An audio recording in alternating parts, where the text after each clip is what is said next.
আমাদের পার্টিসিপেন্ট এখনো খুব কম, 44।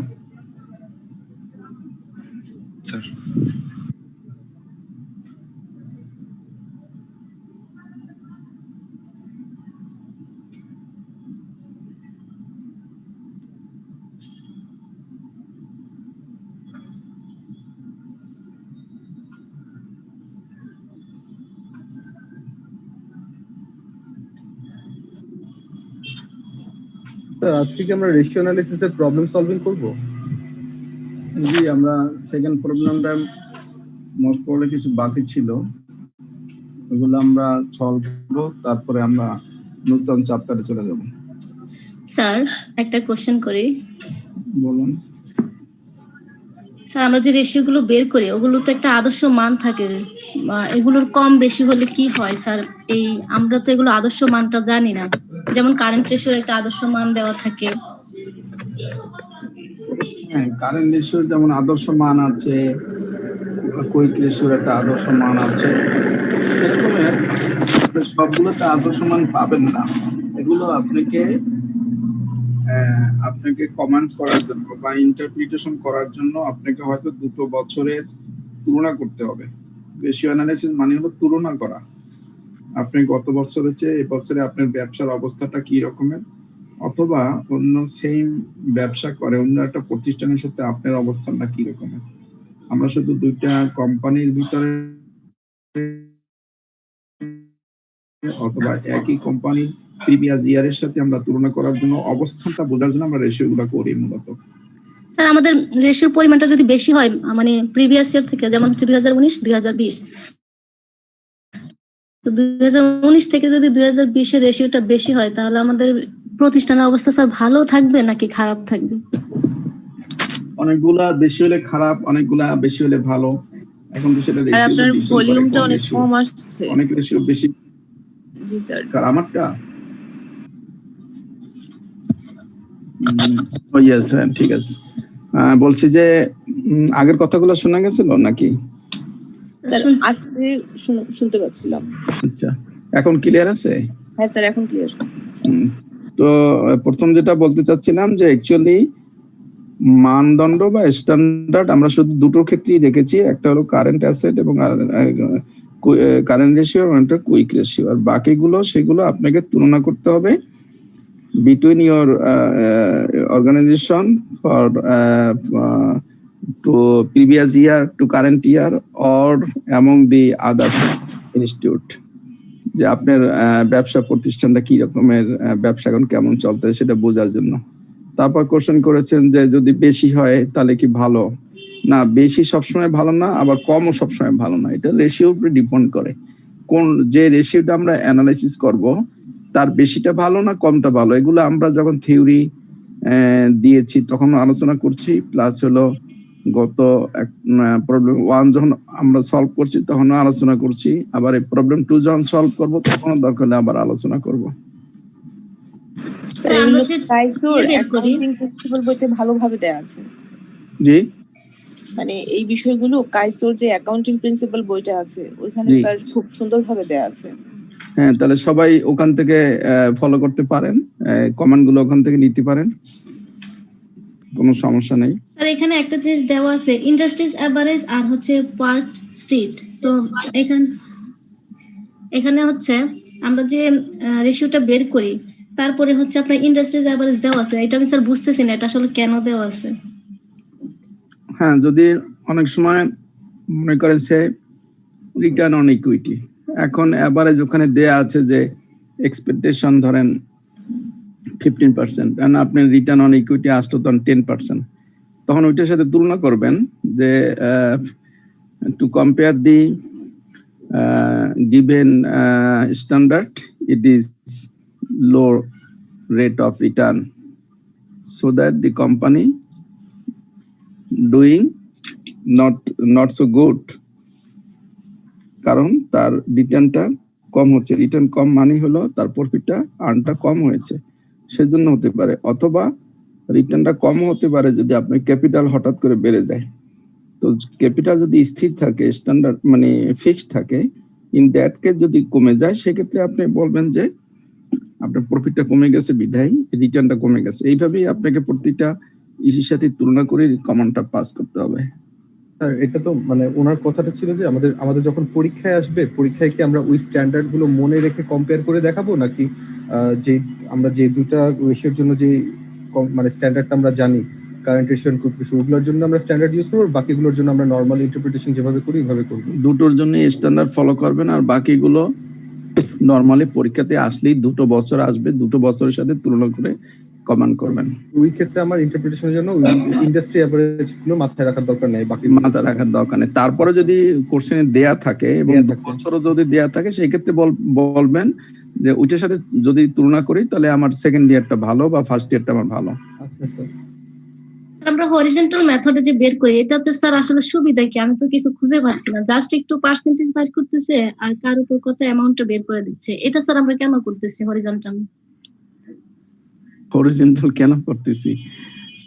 এটা আর কি বলবো, কিভাবে বুঝাবো আপনাকে? মানে আমি বলতেছি স্যার, হরিজন্টাল করলে কি আমার প্রতিষ্ঠানে হিসেবটা রাখা সহজ হচ্ছে বা অন্য কিছু কোনো সুবিধা? না না, হরিজন্টালের উপরে তো হিসাব নির্ভর করে না। হরিজন্টাল বলতে আপনি বুঝাচ্ছেন কি যে উপরে নিচে দিয়ে যে আমরা এই তুলনাগুলো করতেছি এইগুলো? স্যার ব্যালেন্স শিটটা দেওয়া থাকে, ওখান থেকে 2টা ইয়ার থাকবে আর ওখানে হচ্ছে আপনার ইনক্রিজ ডিক্রিজ করে তুলনা করে তারপরে পার্সেন্টেজ বের করতে হয়, তারপরে আবার বেসমে আমরা ইয়ার যেটা ধরবো তার উপরে সেই পার্সেন্টেজের অ্যামাউন্টটা বের করি। ও, এই ধরনের কোন কোশ্চেন আসছে কোন ইয়ারে? স্যার আসছে কিনা জানি না, আমি তো স্যার আসার জন্য মানে দেখতেছিলাম, এই জন্য জানতে চাচ্ছি। না, এই ধরনের কোন কোশ্চেন আপনার এই স্টেজে আসার কথাই না। হরিজন্টালটা বেসিক্যালি আপনার কম্পেয়ার করার জন্য হয়, এক ইয়ারের ব্যালেন্স শিট থেকে আরেক ইয়ারের ব্যালেন্স শিটের জন্য যে হরিজন্টাল পারফরম্যান্স মেথডটা ফলো করা হয় হরিজন্টালের জন্য। এটা কি স্যার আসলে কোনো প্রতিষ্ঠানে বাস্তবে রাখে? হরিজন্টাল মানে আপনি বলতে চাচ্ছেন যে আমরা যে ব্যালেন্স শিটটা করি এরকম নিচে নিচে, তাই না? আর পাশাপাশি আপনারা ইয়ারে পড়ে আসছেন যে টি ফর্মে, ওই ডিফারেন্সটা কথা বলতেছেন? জি স্যার। হ্যাঁ, টি ফর্মে নরমালি এখন আর খুব বেশি একটা কোথাও করে না, আমরা অঙ্কেতে এইরকমই ফলো করি আর কি। স্যার এভাবেই আছে, এভাবে শুধু আপনার এই যে 2014 আর হচ্ছে 13, তো বেস ইয়ার হচ্ছে আমাদের 13, তো 14 থেকে 13, তো 13 থেকে 14 আমাদের কতটুকু বৃদ্ধি পাইছে সেটা পার্সেন্টেজ করতে হবে, তারপরে আবার হচ্ছে 13 থেকে ওই পার্সেন্টেজের টাকাটা বের করতে হবে। হ্যাঁ, আমরা তো অনেকগুলো এই 13 এর সাথে আমরা তো অ্যাকচুয়ালি 2 বছরেরই রেশিওগুলো বের করব এবং কমান্ড যখন করব, কমান্ড যদি চাই বা ইন্টারপ্রিটেশন যদি চাই, in that case will compare with the 2013.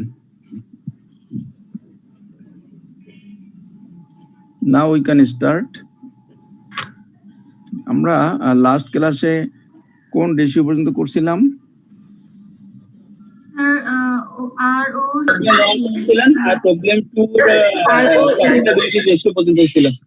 হ্যাঁ, প্রবলেম 2 এর কোন রেশিও লাস্ট করছিলাম আমরা?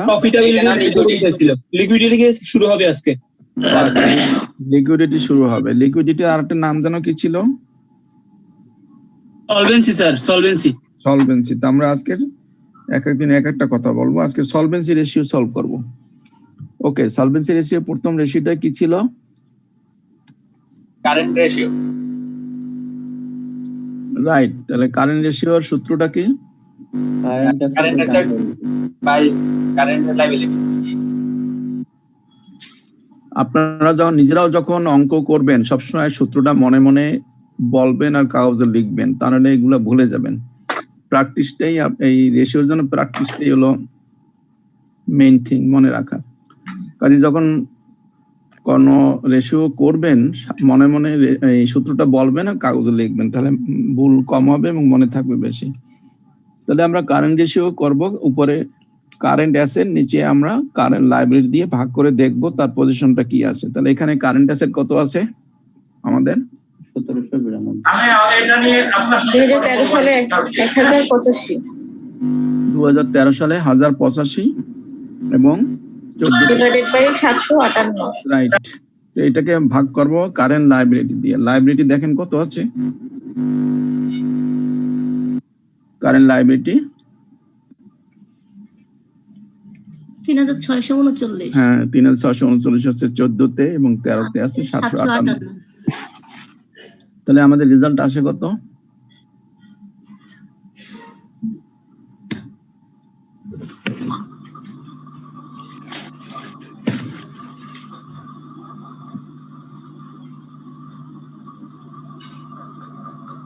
0.29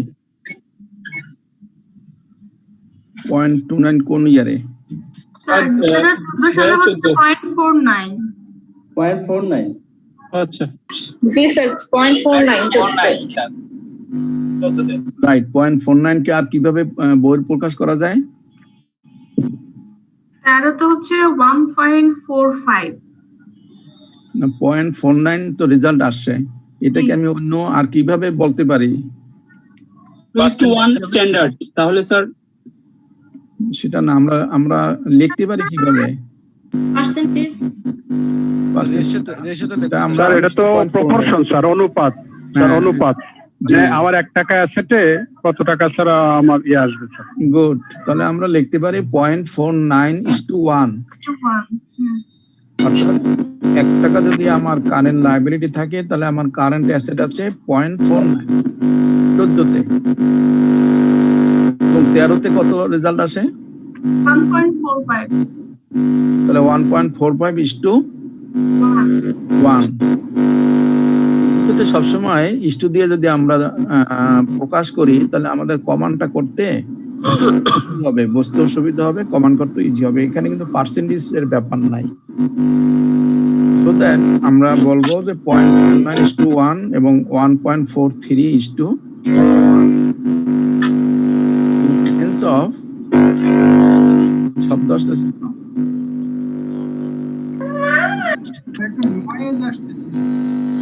প্রচন্ড ভয় আসতেছে।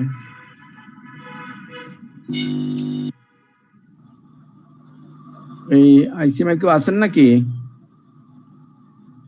আইসিএম কেউ আছেন? তাহলে সাদ্দাম আছেন? সাদ্দাম,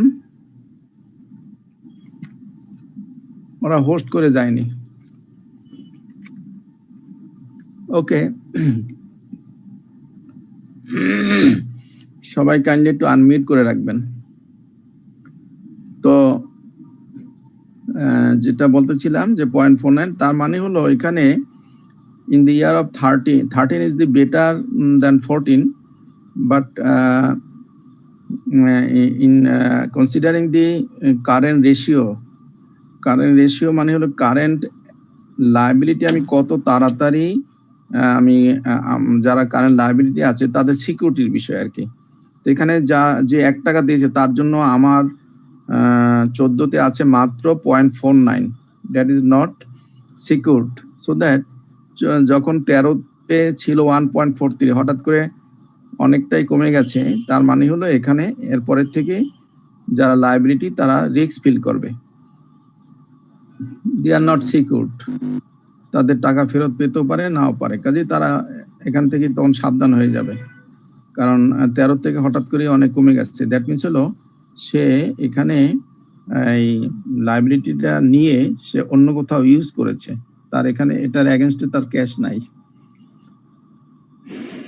আর কুইক রেশিও যদি আমরা করি, তাহলে এখান থেকে যদি আমরা ইনভেন্টরি মাইনাস করি, কারেন্ট অ্যাসেট মাইনাস ইনভেন্টরি, তাহলে কত হয় আমার 13 এবং 14তে? স্যার 13 তে আসছে 0.77 0.77 আর 14তে 0.28:1। এখানেও ইস্টু দেবেন, ইস্টু 1, দ্যাট মিনস 1 টাকায় 0.28, এবং 13তে 1 টাকার বিনিময়ে 0.77, দ্যাট মিনস কুইক রেশিও আরো খারাপ। সো দ্যাট এই সলভেন্সি রেশিওতে এসে আমার কমান্ড কিন্তু একটাও ভালো হবে না, কারণ দুইটাই আপনার স্ট্যান্ডার্ডের চেয়ে লোয়ার, সেভাবে কমান্ড করতে হবে। তবে বলতে পারেন যে কারেন্ট রেশিওতে 13 is better than 14 and quick ratio also better than 14, সেটুকু বলা যায়, কিন্তু ওভারঅল কুইক রেশিও বা কারেন্ট রেশিও কোনোটাই ভালো না।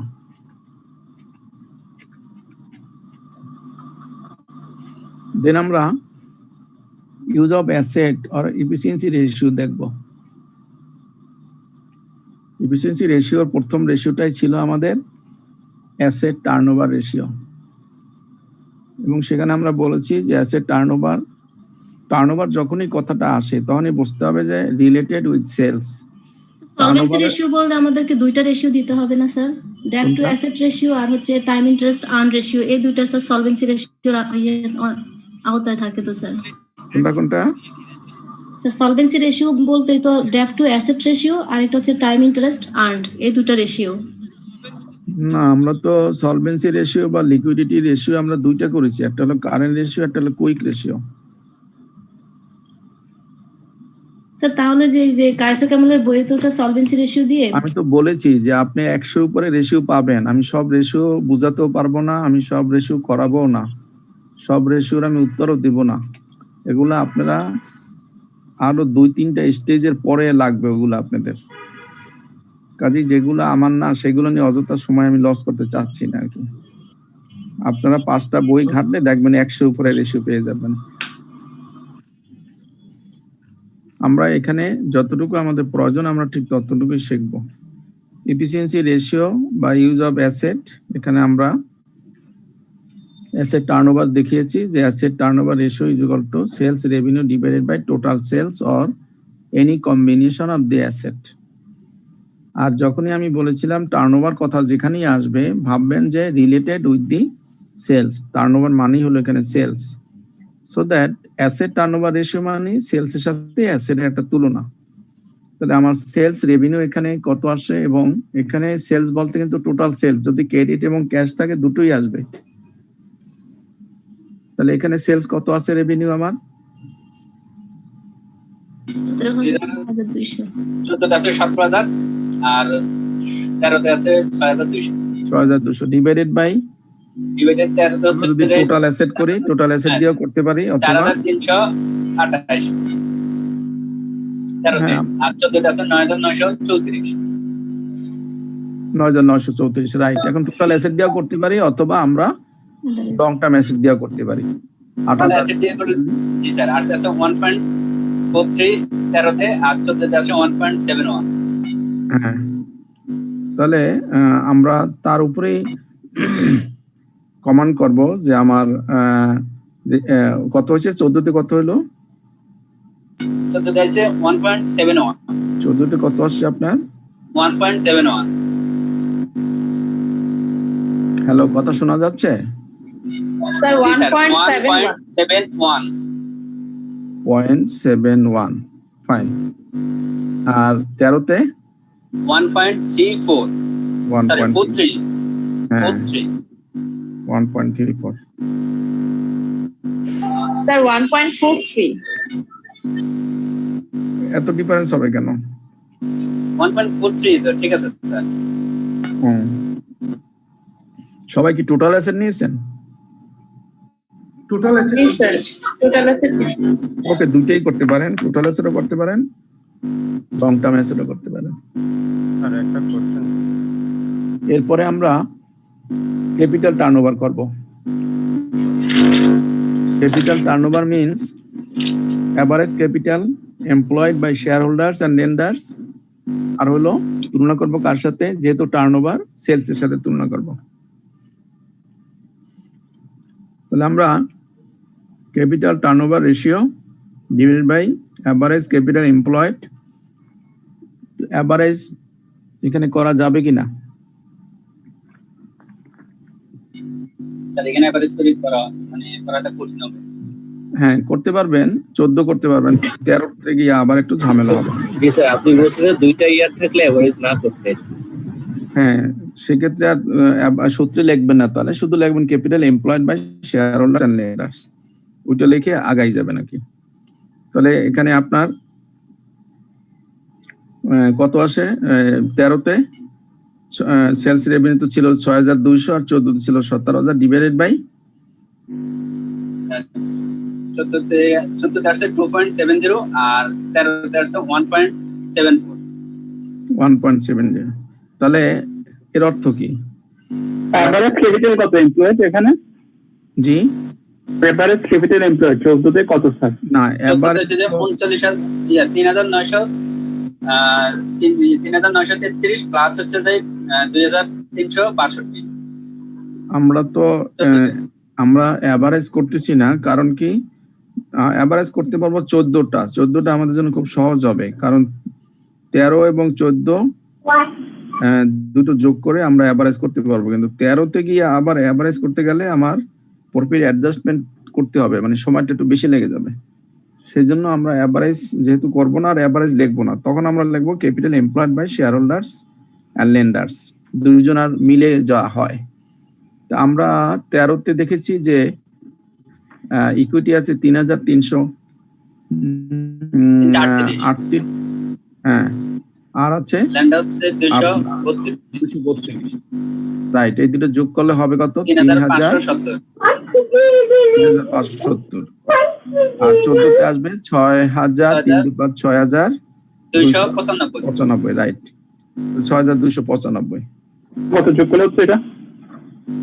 আপনার ক্যাপিটাল এমপ্লয়েড আছে দেয়াই আছে 3,933, আর নন কারেন্ট আছে 2,362। এই দুটো যোগ করলে আপনার আসবে 6,295। স্যার বলতেছিলেন তো যে যোগ করা লাগবে না এভারেজ করার জন্য, জি বলতেছিলেন না যে যোগ করা লাগবে না এভারেজ করার জন্য? এভারেজ না, আমরা তো অ্যাভারেজ করতেছি না,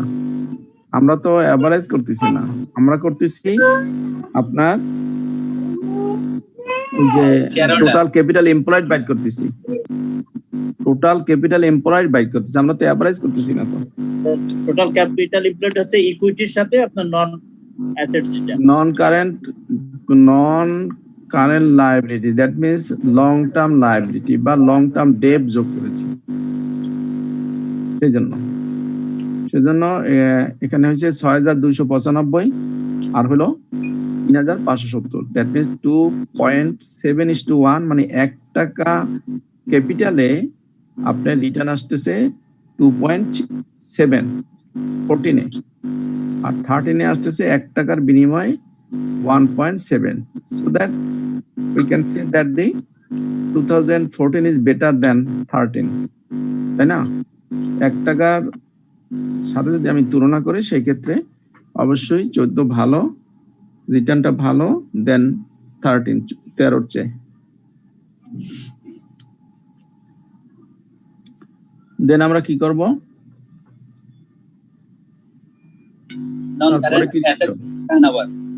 right, non current asset turnover আমরা সবগুলোই করব কোশ্চেনে যাই চাক প্র্যাকটিসের জন্য। Non current asset turnover ratio, সেখানে আমরা বলেছি যে sales revenue divided by non current asset. তাহলে সেলস রেভিনিউ তো আগে আমরা বের করছি, নন কারেন্ট অ্যাসেট মানে হলো ডেপ্ট, শুধু ডেপ্ট বা লং টার্ম লায়াবিলিটি। তাহলে revenue divided by long term liability, that means 18তে আছে 8,142, আর আছে ওইটা আছে আপনার 3,243। তাহলে এটা দিয়ে যদি আমরা ভাগ করি তাহলে আমার নন কারেন্ট অ্যাসেট দেখা যায় যে আমার রিটার্ন আসে 1 টাকার বিনিময়ে 2.09, এখানে রেজাল্ট আসে 2.09, কিন্তু আমি ইচ্ছা করি 2.09:1 করলাম, আমার কমান্ড করতে খুব সুবিধা হবে, সেই জন্য এটা রেজাল্ট আছে 1.92, কিন্তু আমি করেছি 1.92:1 আমার কমান্ডসের সুবিধার জন্য। 1 টাকার বিনিময়ে 1 টাকা 92 পয়সা আর 1 টাকার বিনিময়ে 2 টাকা 9 পয়সা। তো দ্যাট এখানেও 2014 হ্যাঁ নয়েজ তো পাচ্ছি, কিন্তু আমি যে হোস্টকে ডাকতেছি, যারা কথা বলে স্যার কথার পরে একটু মিউট করে দিলে স্যার নয়েজটা আসবে না, অনেকে কথা বলার পরে আনমিউটই থেকে যাচ্ছে। আর আপনাকে হোস্ট করা হয়েছে স্যার, দেখেন আমার হোস্ট করা হলে কখন করছো রে বাবা? আমার আমি তো দেখলাম স্যার, এখন উঠছিল স্ক্রিনে, এইমাত্র করলো। জি আমি সবাইকে মিউট করে দিলাম। ওকে, এখন গেল। এরপরে তাহলে আমরা কি রেশিও করব? আমরা ইনভেন্টরি টার্নওভার রেশিও করব। ইনভেন্টরি টার্নওভার রেশিও সূত্রটা কি ছিল? Cost of goods sold divided by average inventory. তো কস্ট অফ গুড সোল্ড বা cost of sales, cost of good অথবা cost of sales divided by average inventory. তাহলে এখানে দেখেন কত আছে সেটা সবাই একটু করেন তাহলে। Inventory turnover ratio, cost of sale. Inventory চাই নাই, চাইছে স্যার। আমি তো আগেই বললাম যে অঙ্ক চাইনি, কিন্তু আমরা প্র্যাকটিস করতেছি সবগুলাই। ওকে স্যার, ওকে। মাত্র যেহেতু দুটো করবো তো অঙ্ক, সেজন্য দুটোই ফুল রেশিও গুলা করতেছি। তারপরে যেটা চাইবে পরীক্ষাতে আমরা সেভাবেই করব। আমরা তো এখন প্র্যাকটিস করতেছি, এই জন্য কোশ্চেনে কি চাইলো আর দেখলাম না, নিজেরা সব করতেছি। স্যার ছোট্ট একটা জিনিস, স্যার একটা মিনিট স্যার, ইন্টারপ্রিটেশনের মধ্যে আমাদের ওই যে বাড়ছে কেন কমছে কেন, ওই কম্পারিজনের রিজনটা কি দেওয়া লাগবে অ্যানালাইসিস করে? বাড়ছে কেন, হ্যাঁ কমছে কেন, না বাড়ছে কেন সেটা তো অ্যানালাইসিস করতে গেলে তো আপনার অনেক তথ্যের প্রয়োজন হবে, সেগুলো তো আপনার অঙ্কের ভিতর নাও থাকতে পারে। কেন বাড়ছে সেটা বলার দরকার নাই, বাড়ছে সেটুকু বললেই হবে। আচ্ছা ঠিক আছে। বা কোনটা বেটার, ওকে স্যার। পজিশন সম্পর্কে একটু বললেই হবে, আর কিছু না। 1 লাইন বা 2 লাইন ম্যাক্সিমাম, আপনি এত সময় পাবেন না তো। আচ্ছা স্যার। মার্ক কম ই থাকবে বেশি, কাজে আপনি সংক্ষেপে 1 লাইন বা 2 লাইন বললেই হবে। আচ্ছা স্যার। আমরা এখানে কস্ট অফ সেলস আছে, কিন্তু অনেক জায়গা পাবো কস্ট অফ গুডস সোল্ড, একই কথা, কিন্তু কস্ট অফ সেলস বা কস্ট অফ গুডস একই কথা।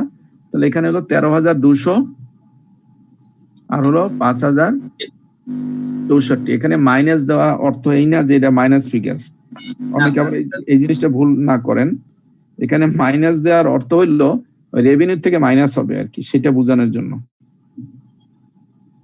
তার মানে কস্ট অফ সেল বা কস্ট অফ গুডস মাইনাস হয় না কখনো, বুঝতে পারছেন সবাই?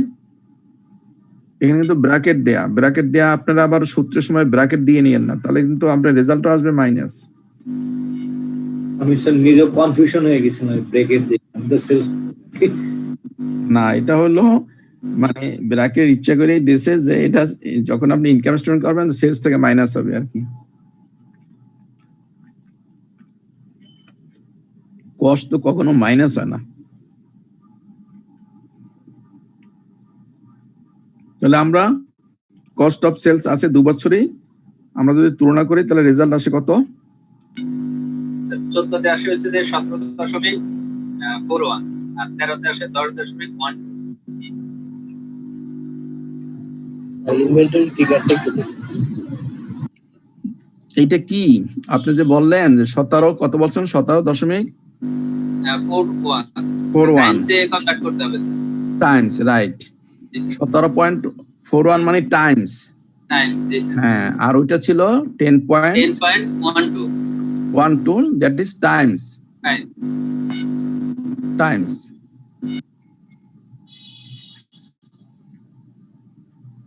টাইমস মানে কি এতবার বট এন্ড সোল্ড হয়েছে, তাই না? এতবার বট এবং সোল্ড হয়েছে। তো বট এবং সোল্ড যত বেশি হবে অতই আমাদের জন্য ভালো, কোম্পানির জন্য ভালো, ওয়ার্কিং ক্যাপিটাল ভালো হয়, ব্যবসা মুভিং করে। সেই জন্যই 14 is better than 13. Now inventory turnover রেশিওর পরে কি আছে আমাদের? Inventory days. ইনভেন্টরি ডেজ কি হবে? সূত্রটা কি মনে আছে? Average inventory by cost of goods sold. আচ্ছা, এখানে আমরা এভারেজ করতে পারতেছি না, কারণ আমার ওপেনিং ক্লোজিং ইনভেন্টরি নাই। সোটা আমরা কিন্তু সূত্রে এভারেজ লিখবো না, শুধু ইনভেন্টরি লিখবো, কারণ এখানে আমার কিন্তু ওপেনিং বা ক্লোজিং দেয়া নাই, কাজেই এভারেজ করতে পারবো না। করতে পারবো, একদম যে পারবো না তা না। আমার এখানে আছে না, এই যে 13-14 আছে, করতে পারবো, কিন্তু বাট 13 জন্য গিয়ে আবার সমস্যা হবে, কাজেই এভারেজ আর বলা দরকার না, শুধু ইনভেন্টরি বলবো।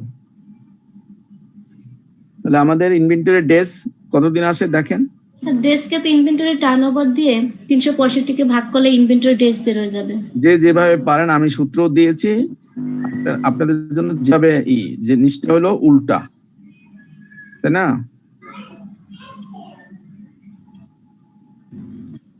ইনভেন্টরি ডেজটা হলো উল্টা, তো কাজেই আমরা তো সূত্র দিয়ে দিচ্ছি, ইনভেন্টরি ডেজের সূত্র দিয়ে দিচ্ছি।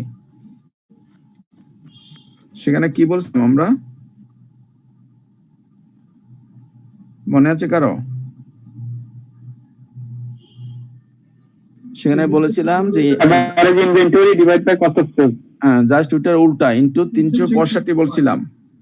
তো সেটা 365। হ্যাঁ ওভাবে করে দেখেন, যে যেভাবে পারেন, অসুবিধা নেই। ডেজ কতদিন আসছে আমাদের? 21 days 36 days, right, 21 days 36 days।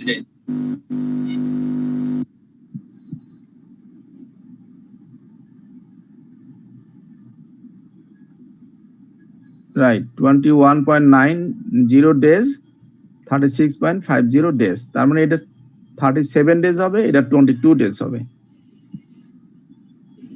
তার মানে কি, ইনভেন্টরিটা বিক্রির আগ পর্যন্ত, সে পণ্যটা বিক্রির আগ পর্যন্ত সে ইনভেন্টরি থাকতেছে, স্টে করতেছে। এর স্টের দিন হলো 22 দিন, এর স্টের দিন হলো 37 days। So that obviously 14 better than the 13, because here the in the year of 14 the inventories stay in a store before sales only 22 days, but in the year of 2030 stay only 37 days, so that এই 37 যেহেতু বেশি দিন, ইনভেন্টরির ক্ষেত্রে যত বেশি হবে তত মুভিংটা কম হচ্ছে, অথবা ওয়ার্কিং ক্যাপিটালে মুভিংটা কম হচ্ছে, সেই জন্যই এই ক্ষেত্রে কমটাই ভালো। ইনভেন্টরি আমার তো 758 কে 13,200 দিয়ে ভাগ করে 365 দিয়ে গুণ করলে 20.95 আসে, 20.95 আসে, জি স্যার 20.96 এ আসে, 20 মানে 21 হবে। জি স্যার 21 হবে, আর হচ্ছে 36.04 হবে না? আচ্ছা, আর এটা জি স্যার 21 হবে, এটা 36.04 তাহলে 36। ওকে, নো প্রবলেম। হ্যাঁ, ওকে।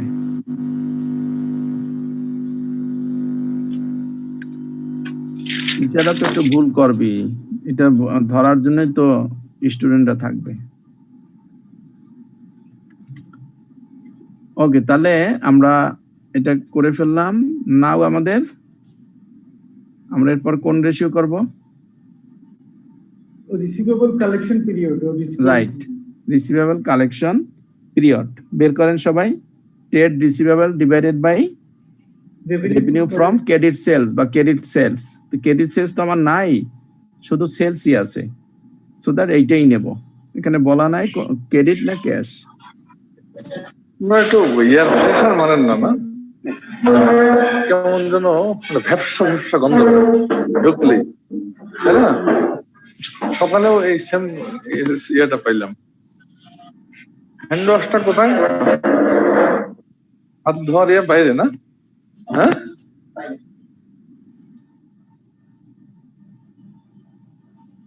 আচ্ছা স্যার, সূত্রের মধ্যেও কি আমরা ক্রেডিট সেলস লিখবো নাকি সেলস লিখবো, যদি মানে না পাই আর কি?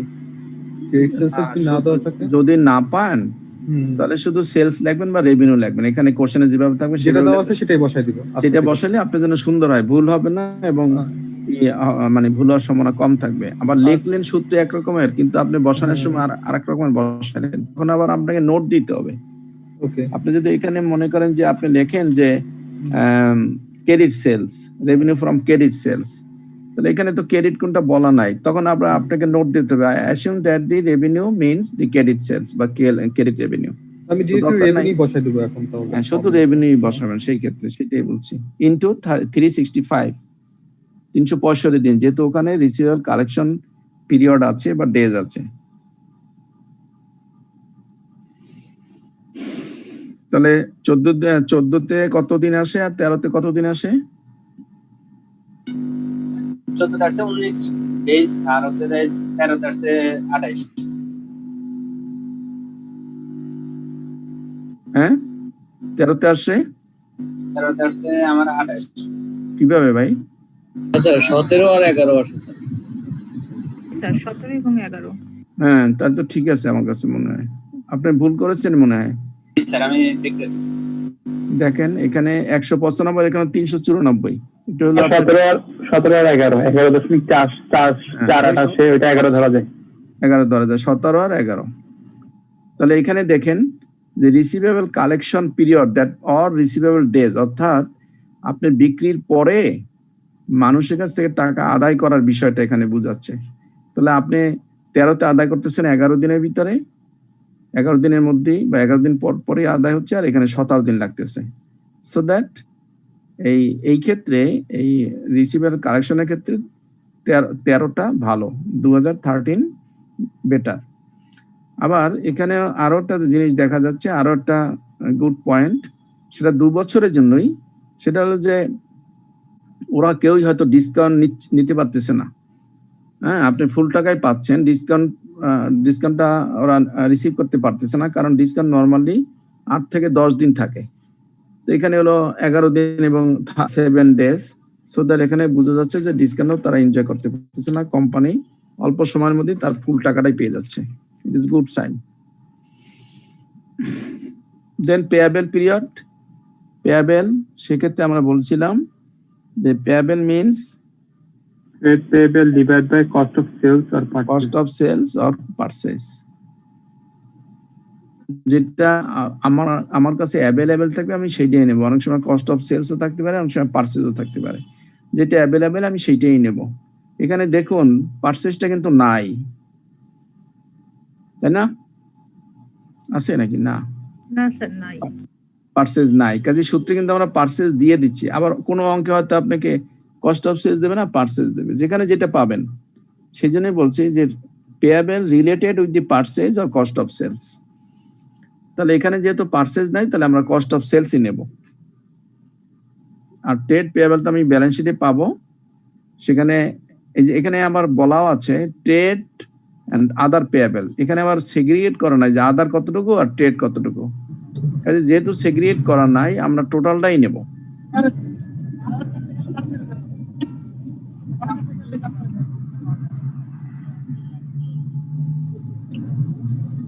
তাহলে আমাদের কত আসে রেজাল্ট? 74 ডেজ 2014-তে, 2013-তে 45 ডেজ। 45 ডেজ। আমরা যদি একটু খেয়াল করি, দেখুন আমার রিসিভেবলের প্রয়োজন হয় মাত্র 17 দিন। হ্যাঁ, আমি মানুষকে দেই কত দিনে? তার মানে কি আমি বিক্রি করে আমি 2বার বা 3বার করে টাকাটা ইউজ করি। রাইট। আমি যার কাছ থেকে জিনিসপত্র কিনি, তার জিনিস 3বার কেনা, 3 17 4 17 28, হ্যাঁ 40 50 60 5 5 10 কে 50 না 5 বার না 4 বার, 4 টাইমস কিন্তু আমি ব্যবসা করতে পারি। বুঝতে পারছেন? মানুষের টাকা দিয়ে, আমার টাকার প্রয়োজনও হয় না, তাই বলতেছে এখানে। কারণ আমি 17 ডেজের মধ্যে আমি আমার বিক্রি টাকা পেয়ে যাই, কিন্তু আমি যখন পারচেজ করি তখন আমি পরিশোধ করি 74 ডেজে, আর 13-এ করি 45 days. It is also better, but 14 is more better than 13। কারণ পেমেন্টটা যদি আমি ডিসকাউন্ট পাচ্ছি না, ডিসকাউন্ট না পেলেও আমি মানে বলতে গেলে ওয়ার্কিং ক্যাপিটাল আমার প্রয়োজনই হয় না। ব্যাংক লোন থেকে বাঁচা যায়। হ্যাঁ, মানুষের টাকা দিয়ে আমি ব্যবসা করতেছি আর কি। ইউনিলিভার স্যার, ইউনিলিভার আমার কোম্পানির একই অবস্থা, 75 দিনের পেমেন্ট দেয় আর ক্যাশ সেল করে। তা আপনি মিলে গেছে আপনার কোম্পানির সাথে, পুরাটা মিলে যাচ্ছে। ভালো, তো ভালো। ওকে, নেক্সট আমরা কি করব? স্ট্রাকচার অথবা গিয়ারিং রেশিও। গিয়ারিং রেশিও, সেখানে আমরা বলছিলাম যে গিয়ারিং রেশিও আর লিভারেজ রেশিও। সেখানে আমরা বলছি debt divided by total capital employed into 100। তাহলে তাতে কত আসে আমার? 13-এ দেখেন, 13-এ আমার ডেট কত ছিল? এখানে ডেট বলতে কিন্তু লং টার্ম। 13-এ ছিল 232 আর 14-এ ছিল 2362, রাইট। তাহলে 2362 আর 232 ডিভাইডেড বাই ইকুইটি জি স্যার, এগুলো হচ্ছে 3933 আর হচ্ছে যায় 200, ল্যান্ডার হচ্ছে যায় 2362, এটা 14 আর 13 যায় 3338 আর হচ্ছে প্লাস হচ্ছে যায় 2232। রাইট, 3933। জি স্যার।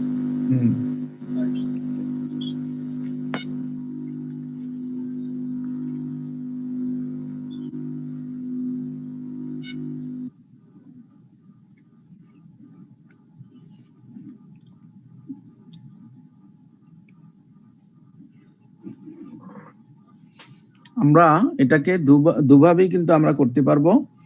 একটা আমরা ডেপ্টকে তুলনা করতে পারবো টোটাল ক্যাপিটাল এমপ্লয়ের সাথে, অথবা শুধু ক্যাপিটালের সাথে। কিন্তু আমরা সূত্র দিয়েছি টোটাল ক্যাপিটাল এমপ্লয়েড, তাহলে সেখানে তো আপনার যেটা বলেছেন এটা শুধুমাত্র ইকুইটি, কিন্তু এটা তো টোটাল না। টোটাল তো এটা সহ হবে, লং টার্ম সহ হবে।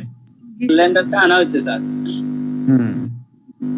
জি স্যার, ল্যান্ডার হচ্ছে যে 2362। জি, তাহলে টোটাল সহ কত হলো?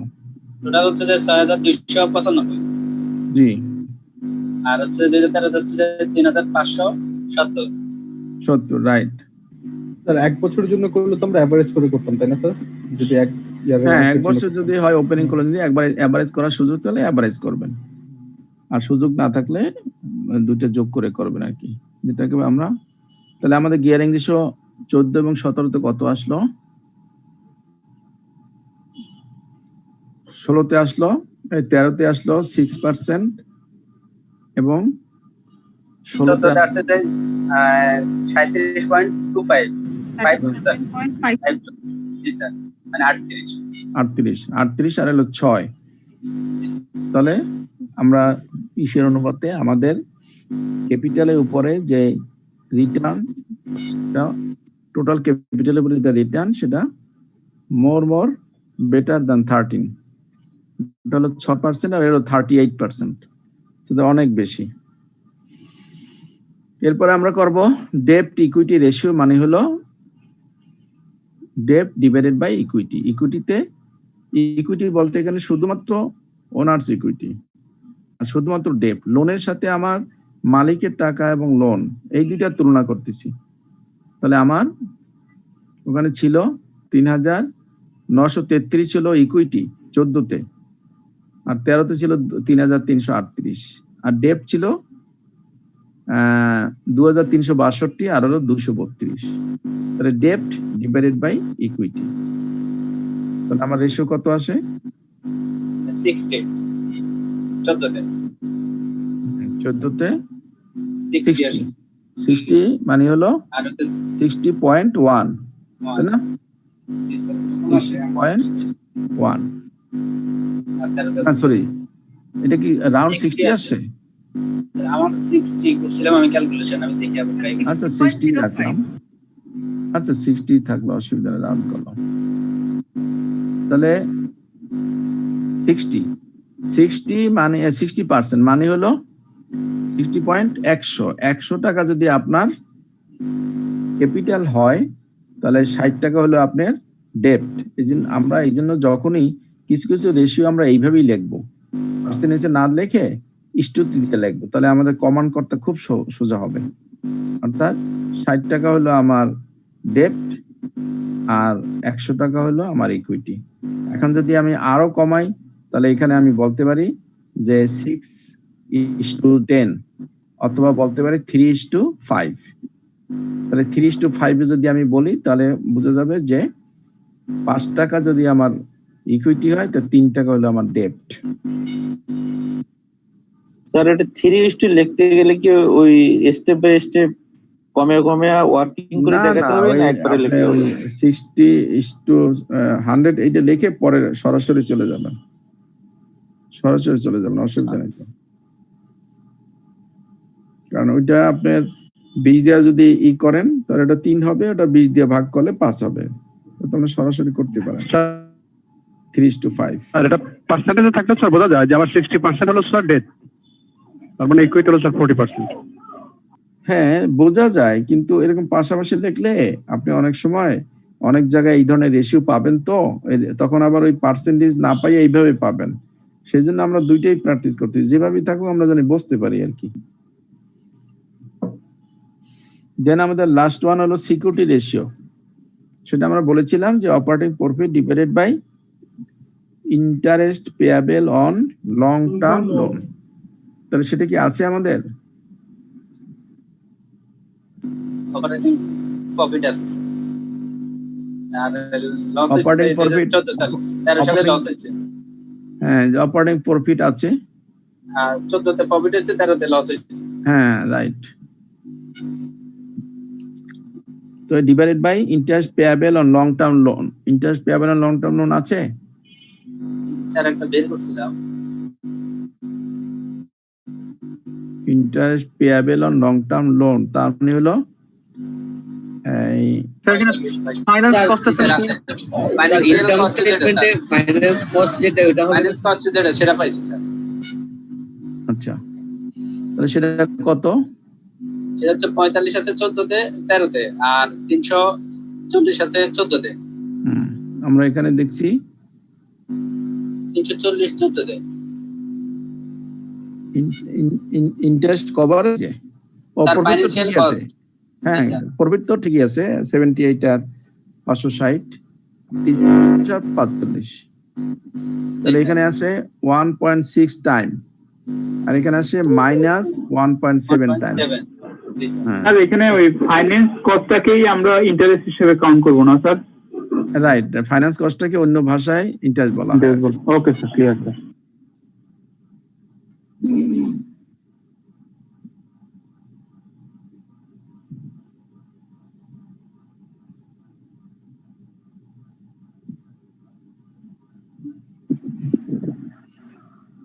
এই যে আপনি এখানে আছে এই যে ফাইন্যান্স কস্ট, বুঝতে পেরেছেন?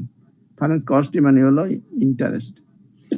তাহলে আমরা মোটামুটি রেশিওর দুটো প্রবলেমই করলাম এবং প্রত্যেকটা প্রবলেমে প্রত্যেকটা রেশিও উপরে আমরা কম বেশি আলোচনা করেছি। এরপরে যদি কারো কোনো কোশ্চেন থাকে করতে পারেন, তাহলে আমরা নতুন চ্যাপ্টারে চলে যাব। আর কুইক রেশিওটা একটু বুঝিয়ে দিবেন স্যার? কুইক রেশিওটা আমি একটু মিস করছি স্যার। কুইক রেশিও আমরা সূত্রে জানা আগে, সূত্রে আমরা বলেছিলাম যে কুইক রেশিও হলো কুইক যে যখনই quick current asset divide minus inventories divide by current liability. না, আমি বলছি যে কুইক যখনই বলবো তখনই ভাববেন যে কারেন্ট অ্যাসেট থেকে শুধু এই যে কারেন্ট রেশিও বের করছি, এখানে দেখেন এই যে লায়াবিলিটি অ্যাসেট যা, এখানেও লায়াবিলিটি সেম। শুধুমাত্র আমরা এই যে 1792 শুধু আমি কারেন্ট অ্যাসেট বলছি, এখান থেকে শুধুমাত্র এই যে ইনভেন্টরিটাকে বাদ দিছি 758। তার মানে যখনই কুইক বলবো তখন শুধু একটু খেয়াল করবেন যে কারেন্ট অ্যাসেট যেটা আছে তার থেকে শুধু ইনভেন্টরিটা বাদ দেবো, তাহলে আমার কুইক অ্যাসেট পেয়ে যাবে। লাইব্রেরি তো ওই কারেন্ট রেশিও তো লাইব্রেরিটি আছে থাকবে, এখানেও থাকবে একই জিনিস, শুধুমাত্র অ্যাসেটটাকে আমি কুইক করে নেব। কুইক করতে গেলে আমি ইনভেন্টরিটাকে মাইনাস করব, এই আর কিচ্ছু না। আরেকটা হচ্ছে নন কারেন্ট অ্যাসেট টার্নওভারটা sir. Non current asset turnover, non current asset turnover এখানে আমরা বলছি sales revenue divided by non current asset. জি, তাহলে সেলস রেভিনিউ দেয়া আছে, সরাসরি নিয়ে আসবো। আর নন কারেন্ট অ্যাসেট এই নামেই আছে, অথবা আমরা লং টার্ম অ্যাসেট বলি এগুলাকে, বা ওখানে ব্যালেন্স শিটে দেওয়াই আছে নন কারেন্ট অ্যাসেট, সরাসরি দেয়া আছে। কাজে আমরা এখানে ই করার কোনো কনফিউশন করার কিছু, ডাইরেক্ট ফিগার দুইটাই ডাইরেক্ট আছে, আমরা ডাইরেক্ট নিয়ে আসবো। আচ্ছা, কোনটাকে রাউন্ড আপ করবো আর কোনটাকে রাউন্ড আপ করবো না সেটা কিভাবে বুঝবো? মানে ডেজ গুলাকে রাউন্ড আপ করে নেবো না স্যার? ডেজ গুলো ধরেন অনেক সময় ফ্রাকশন থাকলে 5 বা 5-এর বেশি থাকলে রান করাই ভালো। মানে রান তো করবেনই, একদিন বাড়া দেবেন, আর 0.5 এর নিচে থাকলে যেটুকু ওইটুকু বাদই দিয়ে দেবেন টোটালি। সে 5.25 এটাকে 5 দিনই বলবো আমরা, কিন্তু 5.75 এটাকে আমরা 6 দিন বলবো, এটা বলাটাই বেটার। তাহলে রেশিও অ্যানালাইসিস পুরোটাই আমরা রাউন্ড আপ করে নিয়ে তারপর করবো স্যার? সবগুলা করার দরকার নাই, কিছু কিছু আছে রাউন্ড আপ না করলেও চলে, আবার কিছু কিছু আছে রাউন্ড আপ করলে ভালো হয়, দেখতেও ভালো, কমেন্টস করতেও ভালো, যেমন দিন, এটা যদি আপনার ফ্রাকশন থাকে তাহলে আপনি কমান করতেও অসুবিধা, দেখতেও খারাপ দেখায়। আর এটা দেখতেও ভালো দেখে 21 দিন আর 36 দিন। এই জন্য আমরা সাধারণত এই 5-এর নিচে হইলে আমরা রাউন্ড করে ফেলি। এই আর স্যার আপনি যেমন ওই যে স্যার যেমন ইনভেন্টরি ডে এখানে দেওয়ার পরে সংখ্যা দিয়ে সলিউশনটা দিয়ে দিয়েছেন, আমরা কি সূত্র লিখতে হবে না? হ্যাঁ লিখতে হবে। আমি যেহেতু ওই প্রথমে সূত্র দিয়ে দিয়েছি, এই জন্য সূত্রটা বারবার লিখিনি আর কি, সময় কম তো আমাদেরকে বোঝানোর জন্য ওইভাবে সংখ্যাগুলো নিয়ে আসছে, সংখ্যাগুলো লিখছি। আর ওই সূত্রটা আমি মুখে বলছি, তারপর তো সূত্রটা মুখে বলছি, সূত্রটা অবশ্যই লিখতে হবে।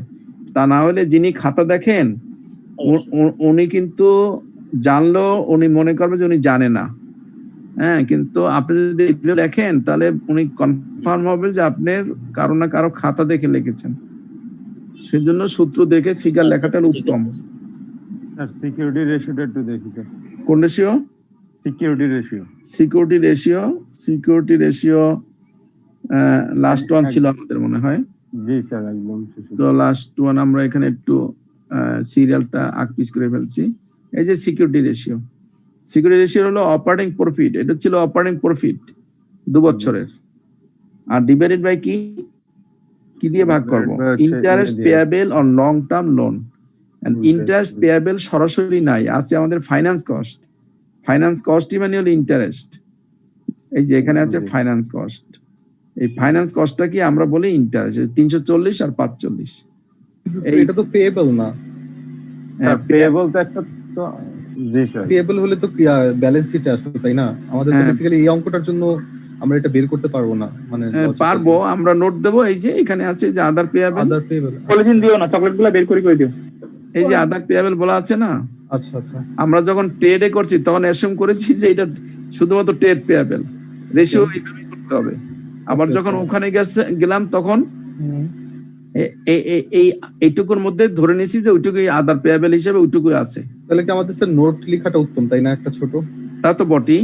আর একটা কথা হলো যদি এই সিকিউরিটি আসে তাহলে করবেন। এখন এই অঙ্কে তো আমি আপনাকে করাচ্ছি এই জন্য প্র্যাকটিস করার জন্য। কোশ্চেনে দিছি না জানি না, কোশ্চেনে দেয়নি, কোশ্চেনে দেয়নি। দিলে হয়তো ওটাই করতো, পেয়াবেলে ডাইরেক্ট দেখাই দিত।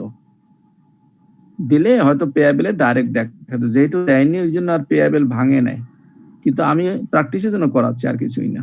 এই যেখানে দেয়নি, কাজে যেহেতু দেয়নি না করেও পারতাম, করতেছি প্র্যাকটিসের জন্য। বুঝতে পারছি স্যার। ওকে, তাহলে আমাদের রেশিও এখানে আজকে শেষ। আমরা নতুন একটা চ্যাপ্টারে ঢুকবো। সূত্রগুলো ভুলে যায়, সূত্র মনে রাখার কোনো সহজ পন্থা আছে? অনেক ডিটেইল লাগে।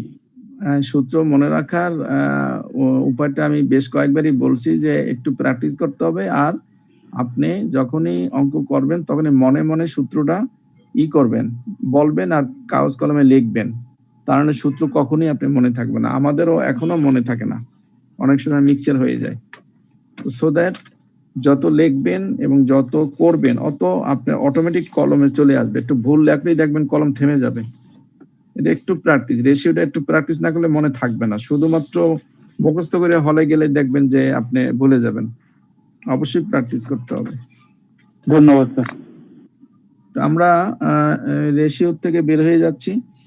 এখন আমরা ক্যাশ দ্যাট মিনস হলো আমরা যেটাকে অনেক সময় আমরা এই ব্যাংক রিকনসিলিয়েশন হিসেবে জানি বা করি, সেই চ্যাপ্টার। অর্থাৎ এখানে আমরা ব্যাংক রিকনসিলিয়েশন শিখবো বা করব, কিন্তু তার আগে আমরা কিছু থিওরিটিক্যাল আলাপ করব। কারণ থিওরি আমার ক্লিয়ার না হলে আমার আপনার অঙ্ক গিয়ে অনেক সময় সমস্যা হয়ে যায়।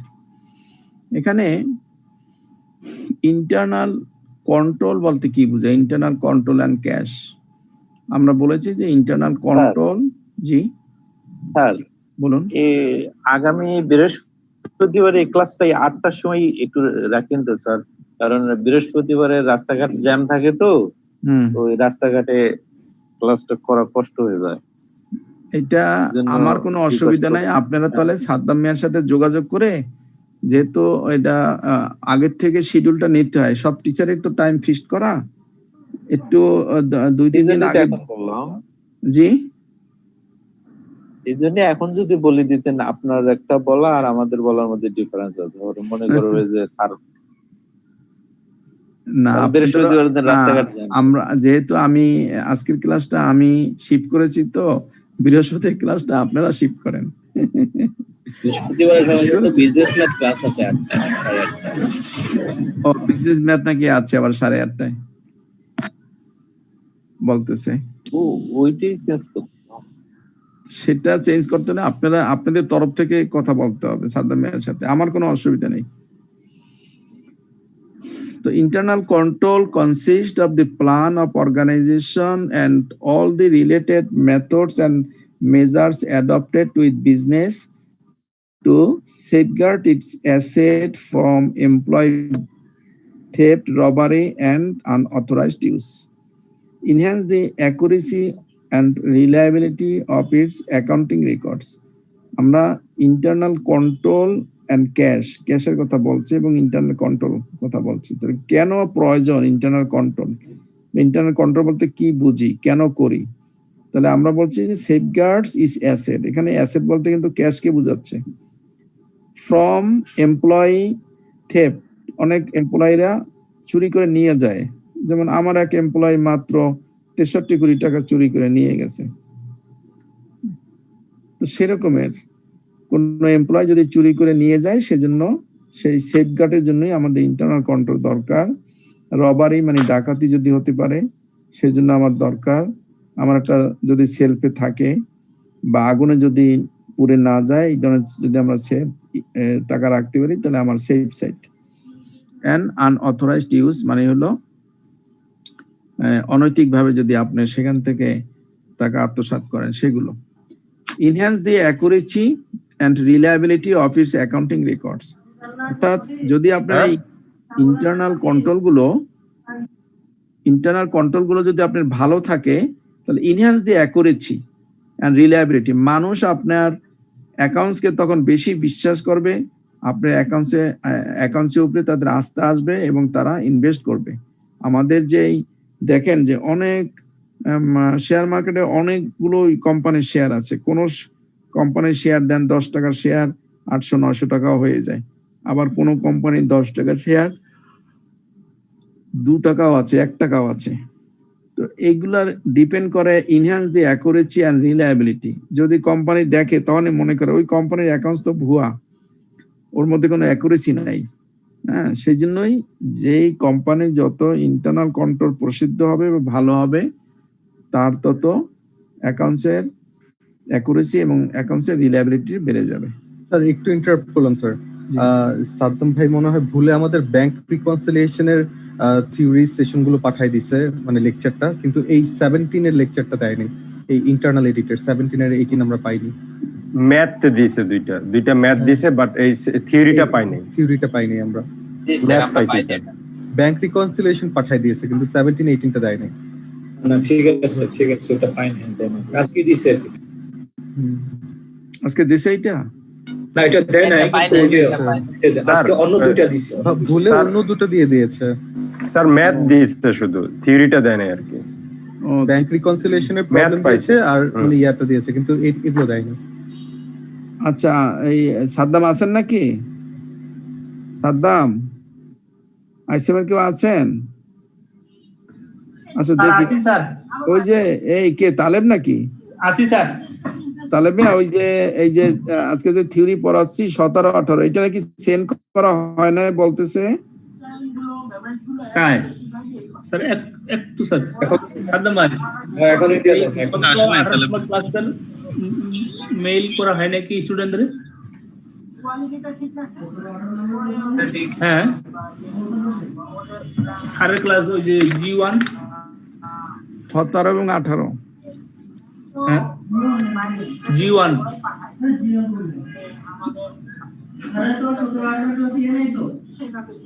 আসেন, এই পাশে আসেন স্যার, একটু লাইনে থাকেন স্যার। G1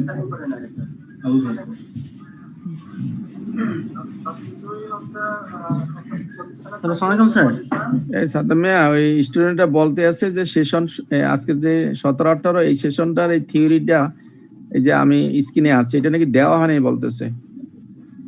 স্যার এই ফাইলটা স্যার আপনি আমাকে সেন্ড করছিলেন, কিন্তু স্যার আমি আসলে ওটা পাচ্ছিলাম না, তো ওই এটা দিয়ে দিছি আর কি। ওটা আপনার এখন দেখবেন পাচ্ছেন কিনা, না পাইলে দরকার আমি আবার মেইল করব। স্যার আপনি এটা মেইল করলে আমি খুঁজছিলাম স্যার, আসলে ওটা লোকেশনটা আমি তো আমি পরবর্তী পর্যায়ে যে মেইলগুলো করেছি সেখানে কিন্তু আপনার প্রবলেম এবং থিওরি একত্র করেই পাঠিয়েছি। আগে যেমন আপনার প্রবলেম আলাদা দিয়েছি, থিওরি আলাদা দিয়েছি। এবার কিন্তু যেগুলো সেন্ড করতেছি থিওরি আর প্রবলেম একত্রই করে দিচ্ছি। জি স্যার, আমি স্যার আসলে আজকে একটু মতিঝিলে গেছিলাম একটা কাজে, আমি আসলে ওই সময় বুঝিনি। তাহলে আপনি শোনেন, আপনি একটু দেখেন, যদি পান মেইল করে দেন, তাহলে আমাকে জানান, আমি পরে আবার মেইল করে দেবো। আচ্ছা, আমি এখনই দেখতেছি। Okay okay, thank you thank you thank you sir, thank you sir. তো এখন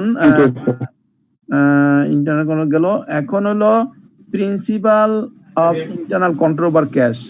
কোন এক পরীক্ষায়, এক পরীক্ষা না বেশ কয়েকটা পরীক্ষাতেই আমি দেখলাম এই কোশ্চেনটা বেশি আসে। দেখলাম যে what are the principle you will follow in case of internal control over cash, এই ধরনের কোশ্চেন আসে মাঝে মাঝে দেখলাম। এই জন্য এটা আমি এখানে আপনাদের জন্য করলাম যে কি কি নীতি আপনি অনুসরণ করবেন আপনি ইন্টারনাল কন্ট্রোল ক্যাশকে যদি আপনি কন্ট্রোল করতে যান অভ্যন্তরীণ ভাবে। সেক্ষেত্রে আমরা 6টা প্রিন্সিপালকে আমরা প্রেফার করেছি। একটা মডেল এস্টাবলিশিং অফ রেসপন্সিবিলিটি, দায়িত্ব যদি আপনি এস্টাবলিশ করে দিতে পারেন যে কার কি রেসপন্সিবিলিটি, কার কি দায়িত্ব, কে ক্যাশ, কার কাছে ক্যাশ থাকবে, কার কাছে চেক বই থাকবে, কে আপনার চেক লিখবে, কে মেশিন দিয়ে ওটাকে আবার ইনভয়েস করবে, এই ধরনের বিভিন্ন রেসপন্সিবিলিটি যদি আপনি আলাদা আলাদা করে দিতে পারেন।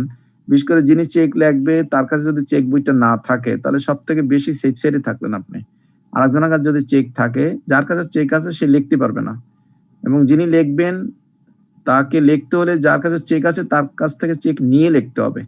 তাহলে আপনি যদি কোনো আল্লাহ না কোনো দুর্ঘটনা করে, তাহলে দুজন ইনভলভমেন্ট হতে হবে, তাহলে পারবে না। আবার আরেকজন লাগবে যিনি মেশিন দিয়ে ওটাকে ইনভয়েস করবে, যদি এরকম থাকে তাহলে 3 জন লাগবে। কাজে তখন দেখা যাবে যে এই জিনিসটা আর তখন গোপন থাকবে না, ফ্লাশ হয়ে যাবে। সেই জন্যই it is a internal control, এক ধরনের নীতি যে আপনি যদি আলাদা আলাদা ভাবে সবাই দায়িত্বগুলো ভাগ করে দিতে পারেন, তাহলে আপনার সেক্ষেত্রে হবে, কন্ট্রোলটা ভালো হবে। সেগ্রিগেশন অফ ডিউটি, কাজগুলো ভাগ করে দিতে পারেন। স্যার ওই এস্টাবলিশিং অফ রেসপন্সিবিলিটি, এটার এক্সাম্পলটা আরেকবার একটু যদি স্যার। ধরুন যে ক্যাশ বইটা মানে চেক বইটা একজনের কাছে থাকলো, তাকে আপনি তাকে রেসপন্সিবিলিটি দিয়ে দিলেন, চেক বইটা ভোল্টে রাখার দায়িত্ব তোমার, ভোল্টের চাবি থাকবে তোমার কাছে মিস্টার এক্স। আর মিস্টার ওয়াই কে বললেন যে তুমি চেক যখন ইস্যু হবে তখন চেকের উপর যে ফিগার গুলা লেখা সেটা তুমি মিস্টার ওয়াই লিখবা। এবং জেড কে বললেন যে তুমি করবা, ওই যে ইম্বোর্সমেন্ট সিলটা দেবে। তাহলে দেখা যাবে যে একটা চেক ইস্যু করতে গেলে 3 জন আর রেসপন্সিবিলিটি চলে আসবে। হ্যাঁ, এরকম হতে পারে। অথবা চাবিটা একজনের কাছে থাকতে পারে। আবার যে কথাগুলো বললাম সেগুলো যদি আপনি ডিউটির ভিতরে ফালান, তাহলে সেটা যদি কর্মচারী লেভেলে হয় তাহলে ডিউটি ভাগ করে দিতে পারেন। যেমন সিকিউরিটি ডিউটি ভাগ করে দিতে পারেন, বা আপনার ক্যাশের সাথে যে সমস্ত ক্যাশিয়ার অথবা অন্যান্য যারা জড়িত তাদের ডিউটি এটা ভাগ করে দিতে পারেন সেইভাবে। তারপর বলছি ডকুমেন্টেশন প্রসিডিওর।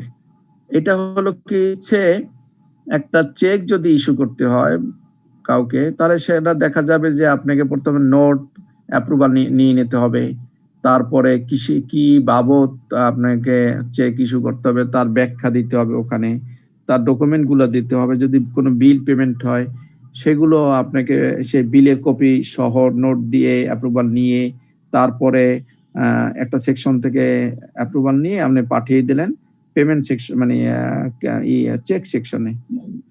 চেক সেকশনে যাওয়ার পরে তারা আবার সেই চেক লেখার জন্য ওই যে একটু আগে যেগুলো বললাম ওইগুলো তখন সমন্বয় করে সে চেক লিখবে।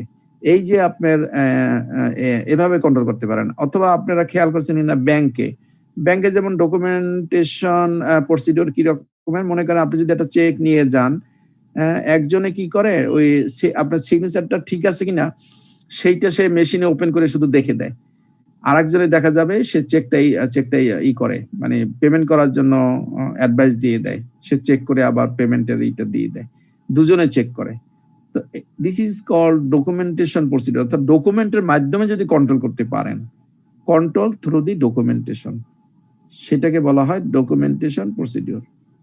তারপরে physical, mechanical and electronics control, এগুলো এখন প্রত্যেক অফিসে আছে। আপনি এখন তো করোনার জন্য এখন ওই যে করোনার মেশিনও মানুষ বসাইছে বিভিন্ন অফিসে। তার মানে কি, আপনি যখন একটা মেশিনের ভিতরে যাবেন, তো অটোমেটিক্যালি আপনি ফিজিক্যালি যখন আপনি ইন এবং আউট করবেন, যদি আমি একটু উদাহরণ হিসেবে বলি, আপনি আমাদের দেশে আছে কিনা আমি জানি না, আপনি যদি দেশের বাইরে যান, বিভিন্ন ডিপার্টমেন্টাল স্টোরে যদি যান, দেখবেন যে আপনি জামা কিনবেন বা টি শার্ট কিনবেন, শার্টের সাথে কিন্তু একটা থাকে, কি বলে ওটাকে, মেশিন দিয়ে পরে রিমুভ করে বারকোড স্যার। হ্যাঁ seal sir, seal barcode sir, barcode বলে, বারকোড দিয়ে মেটাল সিল থাকে। এখন এইটা আটকাইতে পারে। হ্যাঁ, এখন শুনেন, একবার আমি একবার আমি মোস্ট প্রবাবলি স্বপ্নে আছে স্যার। হ্যাঁ, স্বপ্ন এখানে অনেকে ইউজ করে না, স্বপ্নে আছে, কিন্তু আমি যেটা বলতেছি এইটা আছে কিনা আপনি খেয়াল করেন। আমি মোস্ট প্রবাবলি হয় আমেরিকাতে অথবা জার্মানিতে কোনো এক জায়গায়, আমার ঠিক অ্যাকুরেটলি মনে নাই, বেশ অনেক শপিং করলাম, পরে পেমেন্ট দিয়েছি, পেমেন্ট স্লিপ আমার কাছে আছে, কিন্তু ওরা ভুলবশত একটা রিমুভ করেনি। হ্যাঁ, একটা টি শার্ট থেকে ওই সিলটা ওরা রিমুভ করেনি, আমাকে প্যাকিং করে দিয়ে দিয়েছে। আমি যখন বের হচ্ছিলাম, প্রচন্ড ভাবে মেশিনে আওয়াজ করতেছিল, শব্দ করতেছিল। যখনই শব্দ করতেছিল, সাথে সাথে শাটার গুলা ক্লোজ করে দিল সিকিউরিটি গার্ডরা। আমি ভিতরে দাঁড়াই গেলাম, তখন যারা ভিতরে ছিল সবাই ইগুলা চেক করলো, চেক করে দেখলো যে আমার ব্যাগের মধ্যে একটা আছে যেটার নেই, ওই যে কি বলে ওটাকে রিমুভ করা হয়নি। হ্যাঁ, তো আমি দেখালাম, আমার স্লিপ দেখালাম, এই যে পেমেন্ট করেছি, দিস মাই স্লিপ। ওরা আবার সবগুলা মিলিয়ে দেখলো ঠিকই আছে। তখন ধরা পড়লো যে এটা অ্যাকচুয়ালি ভুলবশত, যে এই ক্যাশিয়ার সে অনেকগুলো আইটেম ছিল, তো সে ভুলে ওইটা হয়তো মেশিনটা দিয়ে খুলতে ভুল হয়ে গেছে বা ভুলে খুলতে পারেনি। এই যে দেখেন, মেশিনে কিন্তু সেটা ধরা পড়লো। হ্যাঁ, ফিজিক্যালি, এগুলোকে আমরা বলি ফিজিক্যাল বা মেকানিক্যাল অ্যান্ড ইলেকট্রনিক্স কন্ট্রোল, এভাবে আপনি করতে পারেন। কিন্তু আমাদের বাংলাদেশকে এই সিস্টেম আছে যে আপনি পেমেন্ট না করে যদি বের হন, আপনাকে হর্ন দিবে বা আপনাকে আটকে রাখতে পারবে। নাকি? আচ্ছা আচ্ছা, আরং ইনফিনিটি অনেক মেগামলে স্যার এখন আছে এগুলো, অনেকগুলিতে আছে, অনেক আগে থেকে আছে এগুলো। তাহলে এগুলা কি বলা হয়, ফিজিক্যাল বা মেকানিক্যাল ইলেকট্রনিক্স কন্ট্রোল।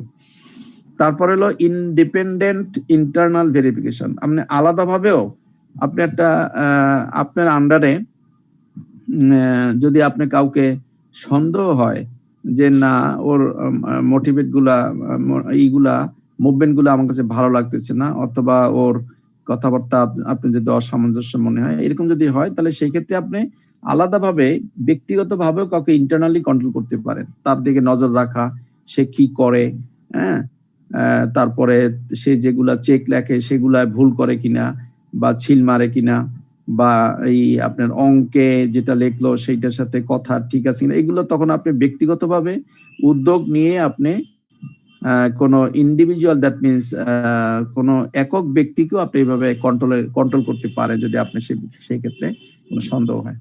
এরপর বলছে আদার ইন্স্যুরেন্স, আদার কন্ট্রোল মানে হলো যেমন Fidelity insurance. Fidelity insurance normally হয় আপনার যারা ক্যাশিয়ার, হ্যাঁ, ব্যাংকে যারা ক্যাশের দায়িত্বে থাকে, তাদের উপরে কিন্তু একটা ইন্স্যুরেন্স করা যায়, ফাইডেলিটি ইন্স্যুরেন্স। কখনো যদি তারা ক্যাশ থেকে টাকা নিয়ে পালিয়ে যায়, তাহলে ইন্স্যুরেন্স কোম্পানি আপনাকে টাকা দিবে। এগুলো নর্মালি ব্যাংকের যারা ক্যাশিয়ার হিসেবে থাকে তাদের ইস্যুর উপরে করা হয়। এবং আমার জানা মতে পল্লী বিদ্যুৎ সমিতিগুলা যেখানে বিল কালেক্ট করে, এখন কয়েকদিন আমি জানি না, আমি আরো 10-15 বছর আগের কথা বলি, সেখানে ওই সমস্ত ক্যাশিয়ারদেরও ভ্যালিডিটি ইন্স্যুরেন্স করা থাকতো আর কি। তো এইভাবে আপনি ইন্স্যুরেন্স করে আপনি কন্ট্রোল করতে পারেন যে পালিয়ে গেলেও আপনার যাতে লস না হয়। দেন আরেকটা হলো এমপ্লয়িজ ট্রান্সফার অ্যান্ড ভ্যাকেশন। যদি কোনো এমপ্লয়কে আপনার খুবই সন্দেহী মনে হয় তাকে আপনি প্রয়োজন হলে অন্যত্র বদলি করে দিতে পারেন, বদলি করে পোস্টটা আপনি খালি করে দেন, ভ্যাকেন্ট করে দেন, পরবর্তী পর্যায়ে ভালো লোক আসলে সেখানে আপনি প্লেস করে দেন। এইভাবে আপনি ইন্টারনাল কন্ট্রোল গুলো করতে পারেন ওভার ক্যাশ। বেশ কয়েকবারই পরীক্ষা আমি দেখেছি যে what are the principles you will follow in case of internal control over cash। সেক্ষেত্রে এরকমের যদি 6টা মনে থাকে দেখলেন, অন্তত মিনিমাম 4টা তো লেখা উচিত আমি মনে করি।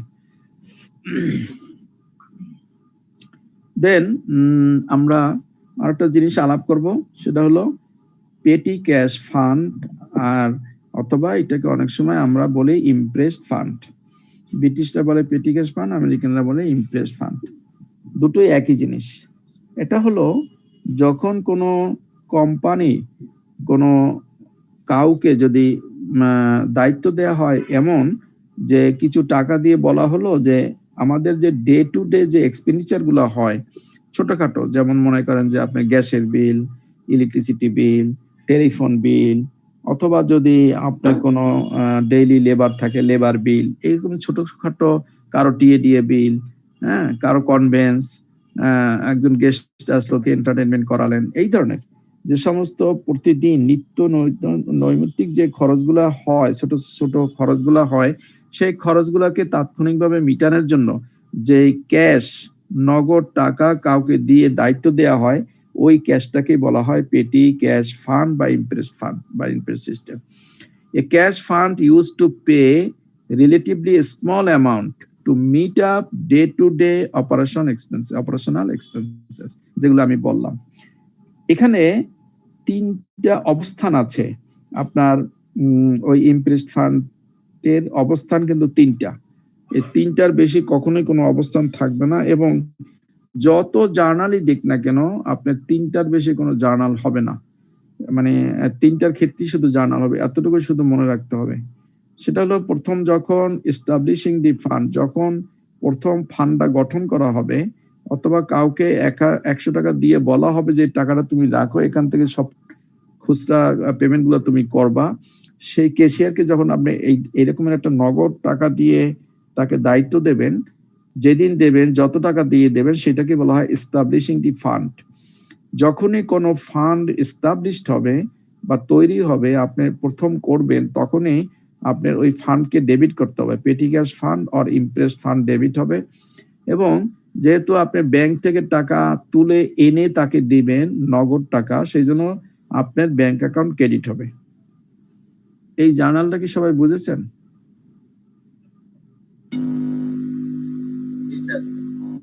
সবাই ক্লিয়ার?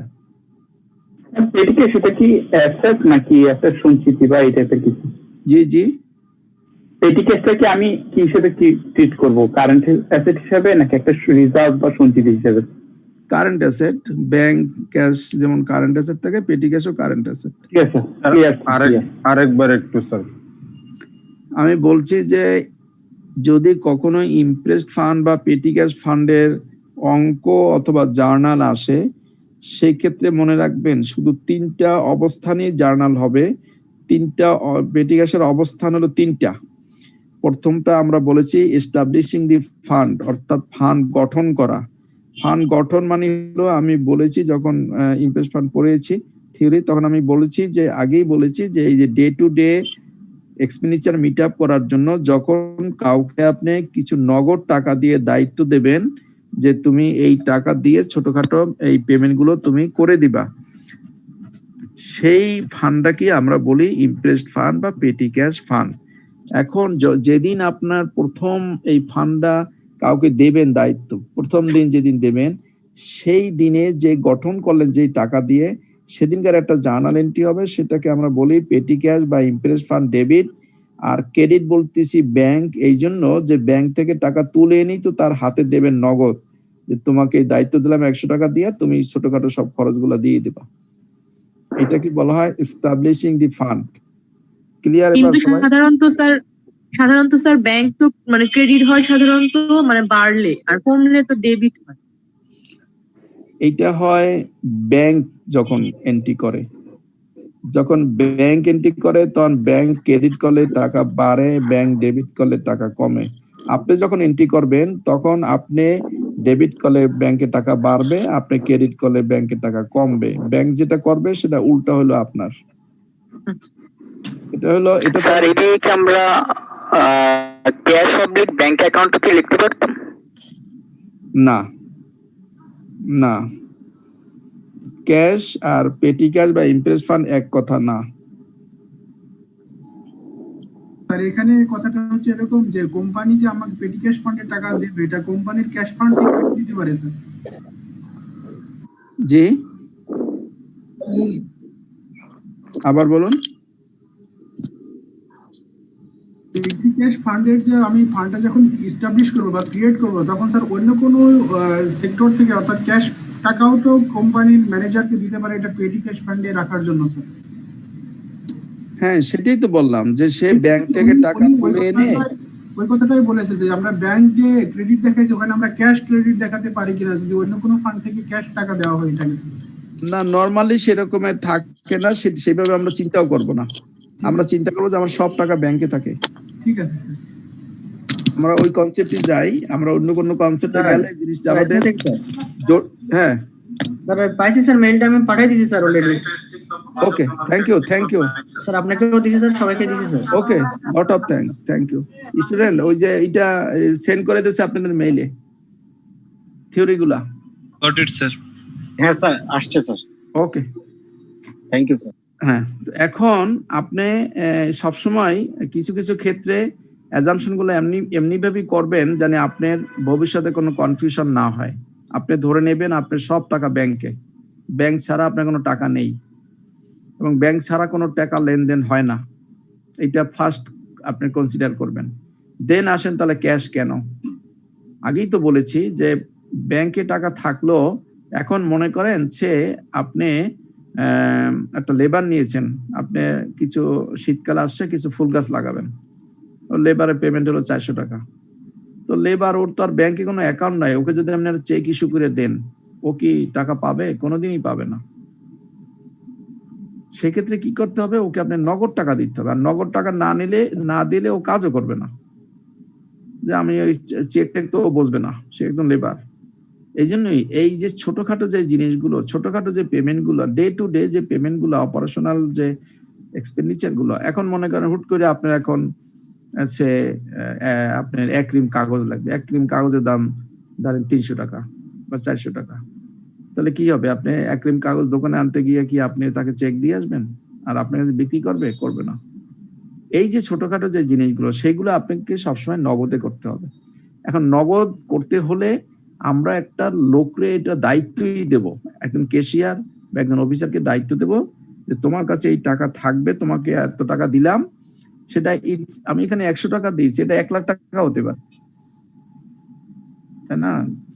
এটা 1 লাখ টাকা হতে পারে বা 10,000 টাকা হতে পারে। দিলাম একজনকে যে তুমি এটা রাখো। তো এখন যখনই এই টাকা তাকে দিলাম তখনই এন্ট্রিটা হবে ক্যাশ, ডেবিট, পেটি ক্যাশ, নট ক্যাশ। আমি আগেই বলেছি there are far difference between cash and petty cash or impressed fund. আমরা এটাকে পেটি ক্যাশ ফান্ড বলতে পারি বা ইমপ্রেসড ফান্ড বলতে পারি। It is a fund create করেছি, এস্টাবলিশ করেছি। কাজে কোশ্চেনে কিন্তু আপনার হয় এস্টাবলিশ থাকবে অথবা ক্রিয়েট থাকবে। ক্রিয়েট দি পেটি ক্যাশ ফান্ড বাই টাকা 10,000 অন এত তারিখ দেওয়া থাকবে। কাজে তখন এন্ট্রিটা আমাকে এইভাবে করতে হবে, পেটি ক্যাশ বা Impress fund account debit to bank account. Clear সবাই? বুঝেননি কেউ আছেন? এখানে না বুঝলে সামনে কিন্তু আর কিছুই বুঝবেন না। স্যার ইমপ্রেসড ফান্ডটা কি এটা বুঝতে পারছি না। আমি তো এই 20 মিনিট ধরে সেই কথাটাই বললাম, ইমপ্রেস ফান্ডটা কি। আমেরিকান ল্যাঙ্গুয়েজে ইমপ্রেসড ফান্ড আর ব্রিটিশ ল্যাঙ্গুয়েজে পেটি ক্যাশ। ঠিক আছে থ্যাংক ইউ। সব ভালো বুঝে, এটা বুঝে না। হ্যাঁ, সবই ভালো বুঝে, এই সময় মনে অন্য মনোযোগ ছিল, এই জন্য সহজ জিনিসটাও। ওকে, তাহলে আমরা আগাই আরো। ওকে, এরপরে making payments from the fund. ওই যে ভাউচার আসলো, ওই যে বললাম যে এক লেবার ফুল গাছ লাগালো তাকে 300 টাকা পেমেন্ট করবেন, আপনার থেকে 1 রিম কাগজ নিয়ে আসলেন 400 টাকা দিয়ে পেমেন্ট করলেন, তখন কি এন্ট্রি হবে? যদি কোনো অঙ্কে বা জার্নাল এরকম আসে যে making payment from the fund টাকা এত টু অমুক XYZ বা ফর লেবার বা for TADA or for gas bill, telephone bill, এই ধরনের যদি কখনো আসে, সেই তারিখ বা সেই ডেট দিয়ে সরাসরি লিখবেন নো এন্ট্রি রিকোয়ার্ড, কোনো এন্ট্রির প্রয়োজন হবে না। এইটাই কিন্তু আপনার জার্নাল, ওখানে লিখতে হবে নো এন্ট্রি রিকোয়ার্ড। স্যার জি বলুন। আপনার প্রতিষ্ঠানে যখন এরকম করেন তখন কি স্যার ওই যে ভাউচার গুলো আবার এইটার সাথে অ্যাড রাখা লাগে, নাকি এটা অন্য কোনো হিসাব রাখা লাগে কিনা? ভাউচার তো থাকবেই, ভাউচার না হলে তো আপনার ভাউচার তো থাকবে, এটা সাথেই থাকবে, পেটি ক্যাশের সাথেই ভাউচার থাকবে সব এভিডেন্স।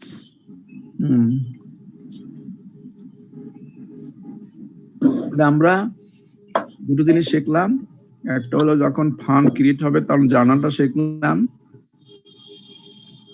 আমরা যখন জার্নালে যাব তখন কিন্তু আমি কিচ্ছু বলবো না, সব আপনাদের বলতে হবে, তাহলে বুঝবো যে এই থিওরি বোঝেননি। এবং যখন জি বলুন স্যার, এই 2 নাম্বার একবার বুঝিয়ে দিবেন, marketing payment from the fund. Marketing না, মেকিং। Sorry, making. হ্যাঁ, মেকিং পেমেন্ট মানে পেমেন্ট দিয়েছেন, টু মেড পেমেন্ট, পেমেন্ট দিয়েছেন, কাউকে পেমেন্ট দিয়েছেন আপনি, হয় একটা আপনার গ্যাসের বিল দিয়েছেন, তার একটা টেলিফোনের বিল দিয়েছেন, তার একটা লেবারকে 400 টাকা পরিশোধ করেছেন, তখন বলেছি যে নো এন্ট্রি রিকোয়ার্ড, এই কথাটা লিখবেন। যদি কোনো অঙ্কে বা জার্নালে আসে যে এত তারিখে এত টাকা পরিশোধ করেছে আন্ডার ইমপ্রেসড ফান্ড আর পেটি ক্যাশ ফান্ড, ডাইরেক্ট লিখে দেবেন নো এন্ট্রি রিকোয়ার্ড। তো নো এন্ট্রি রিকোয়ার্ড লিখবা, এটার কারণটা কি স্যার? জি, এর জন্য কোনো জার্নাল হবে না। ওরে বাবা, সব একসাথে বলেন। জি স্যার, আমি বলতেছি নো এন্ট্রি রিকোয়ার্ড যে লিখলাম, সে আমি এখানে 500 টাকা দিয়েছি একটা কোনো বিল, তাহলে নো এন্ট্রি রিকোয়ার্ড লিখলাম, তাহলে কিভাবে বুঝবো যে এখানে টাকাটা দিছি? স্যার, এটা কি এভাবে যে যিনি পেটি ক্যাশ গ্রহণ করছে তার ক্ষেত্রে এন্ট্রি হবে, কিন্তু যে টাকাটা দিচ্ছে ওর ক্ষেত্রে কোনো এন্ট্রি হবে না, এরকমের কিছু স্যার? সব ক্লিয়ার হয়ে যাবে, আমি একটু নিচে গেলেই সব ক্লিয়ার হয়ে যাবে। দিন শেষে এন্ট্রি হবে স্যার। হ্যাঁ, দিনের শেষে এন্ট্রি দিতে হবে, আর টোটাল আজকে সারা দিনে যত পরিমাণ পেমেন্ট হয়েছে সবগুলোকে একটা জার্নালে এন্ট্রি দিতে হবে। দেখুন এখন আসেন রিপ্লেনিশিং দি ফান্ড। জি স্যার, এটা কি ওই যে পেটি ক্যাশ যেখানে আমি ডেবিট করছি এটা ওখানে ইনক্লুডেড, যার কারণে এখানে নো এন্ট্রি রিকোয়ার্ড দরকার হচ্ছে না? আপাতত একটু মনে রাখেন, পরে আমি এই যে 3 নম্বরটা বোঝাচ্ছি তখন ক্লিয়ার হয়ে যাবে। আচ্ছা, ঠিক আছে। রিপ্লেনিশিং দি ফান্ড এর অর্থ কি বাংলায় বুঝতে পারতেছেন কেউ?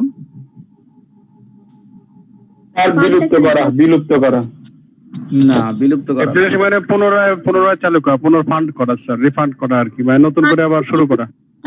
আমরা এলসি মেথডে বলছিলাম না যে রিপ্লেসমেন্ট কস্ট, জি স্যার, বলছিলাম না রিপ্লেসমেন্ট কস্ট, এখানে উদাহরণ দিয়ে বোঝানো হয়েছে। কাজে ইটস এ রিপ্লেসমেন্ট, সেটাকে বলছি রিপ্লেনিশিং দি ফান্ড, অর্থাৎ যাকে আপনি এই 10,000 টাকা দিয়েছেন তার কাছে কি সবসময় 10,000 টাকা থাকবে? না স্যার। হ্যাঁ, না স্যার, থাকবে না। আস্তে আস্তে কমবে না বাড়বে? কমবে স্যার। কমবে। কারণ কি? কারণ কি? স্যার খরচ করবে জন্য, খরচ করবে, ফাইন, সেজন্য কমবে। এখন এই ধরুন সে এই 10,000 টাকা তার হাতে ছিল, সে অলরেডি 6,000 টাকা খরচ করে ফেলছে, এখন তার হাতে কত টাকা আছে? 4,000। 4,000। এখন হ্যাঁ 4,000 আছে। এখন ওই যে কোভিড-19 চলে আসছে, কোভিড-19 আসার পরে সরকার সব ব্যাংক বন্ধ করে দেবে, আগামী 1 সপ্তাহ কোনো ব্যাংকিং ট্রানজাকশন হবে না। কিন্তু প্রতিষ্ঠান তো আর বসে থাকবে না, তার তো খরচ আছেই। তখন ডিসিশন নিল যে না, তাহলে কিছু টাকা আবার এই 10,000 টাকা, 10,000 টাকা যেহেতু আমার লিমিট, আমার হাতে আবার 10,000 টাকাই রাখি, তা নইলে এই 7 দিন আমি চলবো কিভাবে? কিন্তু ওর কাছে আছে কত এখন? 4,000 কি আছে?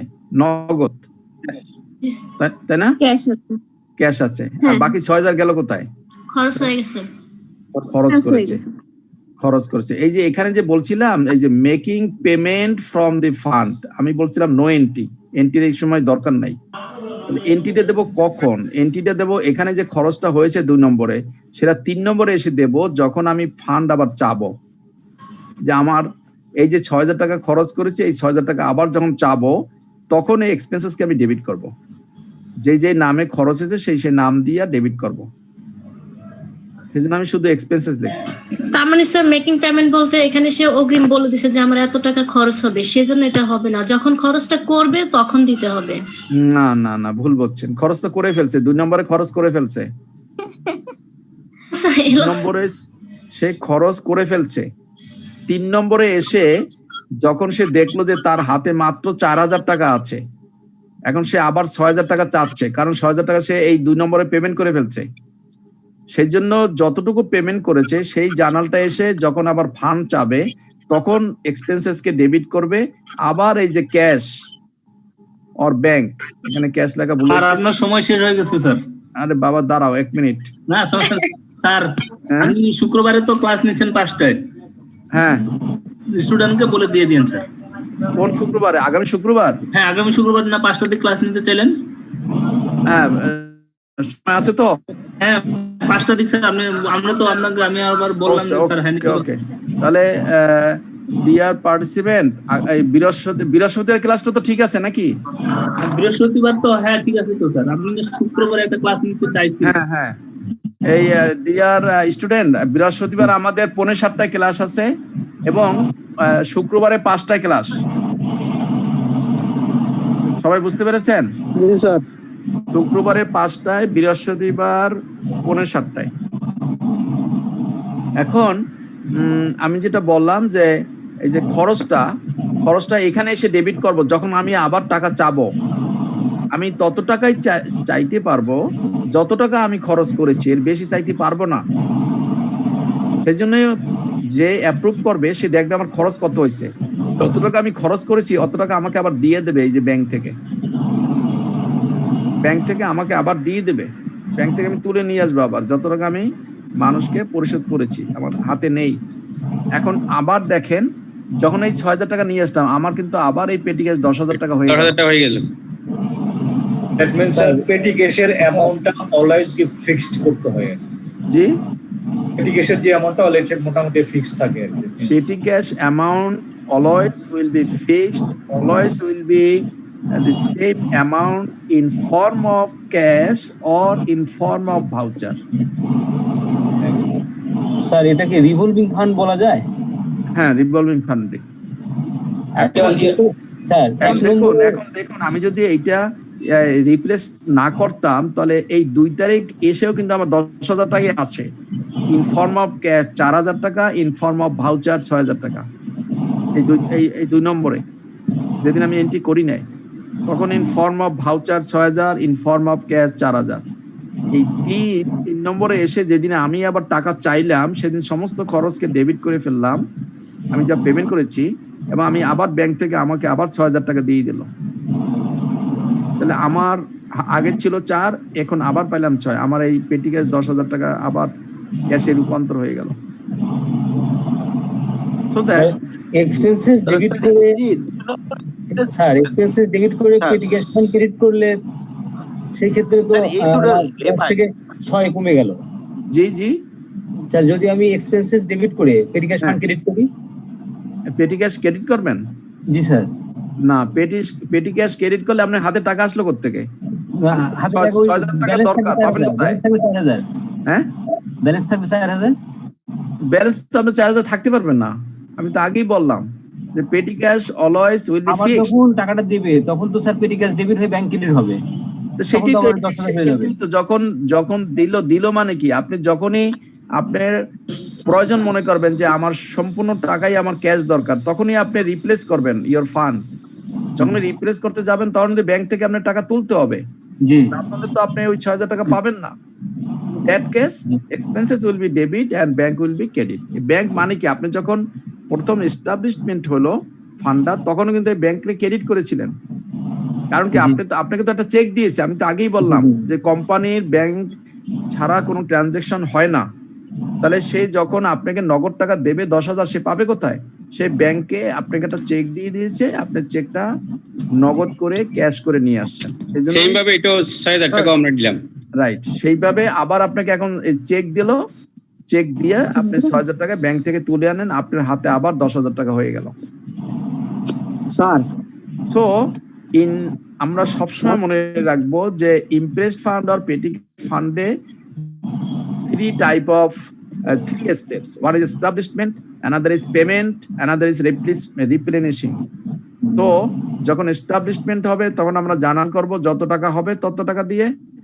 পেমেন্ট যখন হবে নো এন্ট্রি লিখে ফেলবো, যেদিন আবার আমি টাকা চাবো সেদিন আবার ওই পেমেন্টের গুলা এক্সপেন্সেস লিখে আমি আবার ক্যাশ থেকে টাকা উঠিয়ে নেব। That is called sir.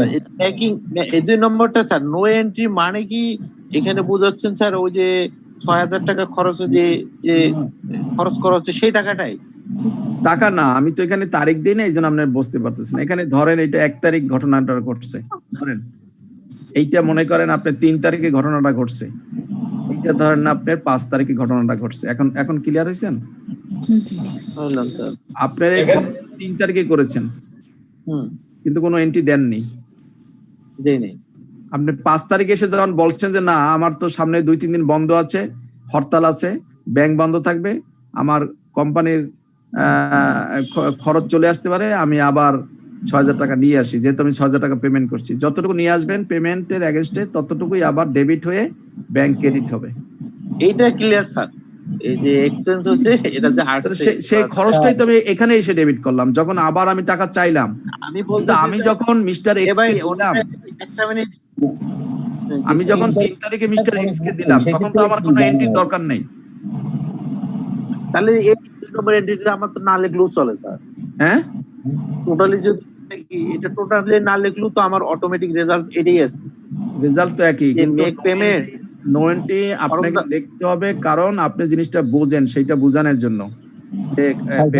Sir 3 তারিখে যদি এন্ট্রি দেই তাহলে সেই এন্ট্রিটা কি হবে স্যার? জার্নালটা কি হবে? আমি তো আমার হবে জিনিসটা যে পেটি ক্যাশ থেকে আসছে সেটা জানানোর জন্য। আমার জানা নাই 3 তারিখ কি জানানো হবে, আমি তো বলতেছি নো এন্ট্রি, আমি তো কোনো এন্ট্রি দেবো না। তো আমি কি করে বলবো যে কি এন্ট্রি হবে? এন্ট্রি হবে মিস্টার এক্স আপনার কাছে ভাউচার নিয়ে আসছে, তাকে 300 টাকা দিয়ে দেন, ভাউচারটা আপনি রেখে দেন। মিস্টার ওয়াই একটা টিএনটি বিল নিয়ে আসছে, তাকে 500 টাকা পেমেন্ট করে দেন, আপনি ভাউচারটা রেখে দেন। এরকম ভাউচার রাখতে রাখতে আপনার কাছে 6,000 টাকার ভাউচার জমা হয়ে গেছে। এখন আপনি এই খরচকে ডেবিট করে ফেলেন, সমস্যাটা কি? তাহলে এখানে যদি আমি এখানে তো খরচ করেছি, সেটা এসে যেদিন আমি আবার নতুন করে ফান্ড চাইলাম, রিপ্লেস করলাম, in that date will book our actual expenditure and further will receive cash from our bank account. Sir একটু 2টা কোশ্চেন স্যার। জি বলুন স্যার। 1 নম্বর হচ্ছে ধরেন আমার যদি বিভিন্ন খাতে এক্সপেন্স হয়, ওইটা তো স্যার আমি বিভিন্ন নামে লিখবো নাকি শুধু এক্সপেন্সেস নামে লিখবো? না, এখানে তো শুধু আমি বিভিন্ন নামে লিখবো।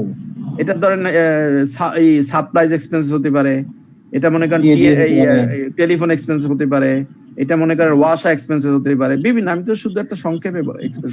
তাইলে ধরেন 5-6টা খাতে যদি হয়, 5-6টা এক্সপেন্স ডেবিট আর ব্যাংক ক্রেডিট এইভাবে হবে? এখানে 50টা হতে পারে, যত খাতে খরচ হবে সমস্ত খাত ডেবিট আর ব্যাংক ক্রেডিট। আমার একটা কোশ্চেন ছিল, বলুন। হ্যাঁ ভাই বলেন, আমি পরে বলছি। স্যার ওই যে প্রথমে আমরা যে এন্ট্রিটা দিছি পেটি ক্যাশ ডেবিট ব্যাংক ক্রেডিট, এটা কি স্যার আমার তাহলে লাইফে একবারই দেওয়া লাগবে, এরপর আর দেওয়া লাগবে না? হ্যাঁ, এই একটা সুন্দর কোশ্চেন করেছেন। লাইফে একবারই দিতে হবে, তবে যদি কোম্পানি এই পেটি ক্যাশ ফান্ডের লিমিট বাড়াতে পারে, কমাতে পারে। কোম্পানি যদি বড় হয়ে যায়, মনে করলো যে না 10,000 টাকা তো হচ্ছে না, প্রতিদিন তাহলে ওই ব্যাংক থেকে টাকা আনতে হবে, এটাকে আমি ই করলাম 1 লাখ করে দিলাম, এটাকে আমি লিমিট করলাম 1 লাখ। ঠিক আছে, তাহলে আমার বাড়লো না কমলো? বাড়লো। কতটুকু বাড়ছে? 9,90,000 স্যার, 9,90,000। 9,90,000। এই 9,90,000 দিয়ে আবার একটা এন্ট্রি করতে হবে, পেটি ক্যাশ ডেবিট টু ব্যাংক, তা নাহলে আপনি 10 লাখ টাকা মিলবে না। সেই জন্য যদি increase, in case of increase or decrease the limit of the impressed fund or the petty cash fund, in that case you will empty your petty cash fund debit and bank credit. If the limit of the petty cash or impressed fund decrease or increase, সেই ক্ষেত্রে শুধু লাগবে, এছাড়া যদি same থাকে জীবনে আর কোনোদিন entry লাগবে না। আমার একটা কোশ্চেন ছিল, সেটা হলো আমরা আইও নেই উল্লেখ করে যাওয়ার জন্য, সেই ক্ষেত্রে আমরা পেটি ক্যাশ থেকে ক্যাশ নিয়ে যাই আইও স্লিপ দিয়া, জি এটা 3 মাস পরে অ্যাডজাস্ট করি, 1.5 মাস পরে, অনেক সময় ভুলে যায়। হ্যাঁ, তো সেই ক্ষেত্রে ওই টাকাটা তো অনেক গ্যাপ থাকে। নো এন্ট্রি রিকোয়ার্ড মানে আমি যখনই বিল করব তখনই। আমি তো আগেই বলেছি যে cash, petty cash fund always fixed 10,000 either in form of cash or in form of voucher. আপনার কাছে তো আইও আছে, সমস্যা কি? আইওতে একটা সিগনেচার নিয়ে নেই। হ্যাঁ, তো রিসিভিং একটা সিগনেচার তো অবশ্যই থাকবে। এরপরে আইও দিতে দিতে আপনার তো 6,000 টাকা হয়ে গেছে, আপনার টোটাল টাকা হলো 10,000, তাহলে আপনি কি করবেন? বা ধরেন 9,000 হয়ে গেল, অথবা 10,000ই ধরলাম, পুরো টাকাটাই টাকা আপনার হাতে নাই, কারণ টাকা তো থাকতে হবে আপনার হাতে, আবার ওই খরচগুলোকে ডেবিট করে ব্যাংকে ক্রেডিট করে ফেলবেন। কিন্তু প্রবলেমটা হয় আইও নিলাম 10,000, বিল সাবমিট করছি 15,000, ওই অংশটা নেই না, ওইটা আমার সাথে পার্সোনাল ইয়াতে অ্যাডজাস্ট হয়, ওটাতে কি ইয়া করা যায়?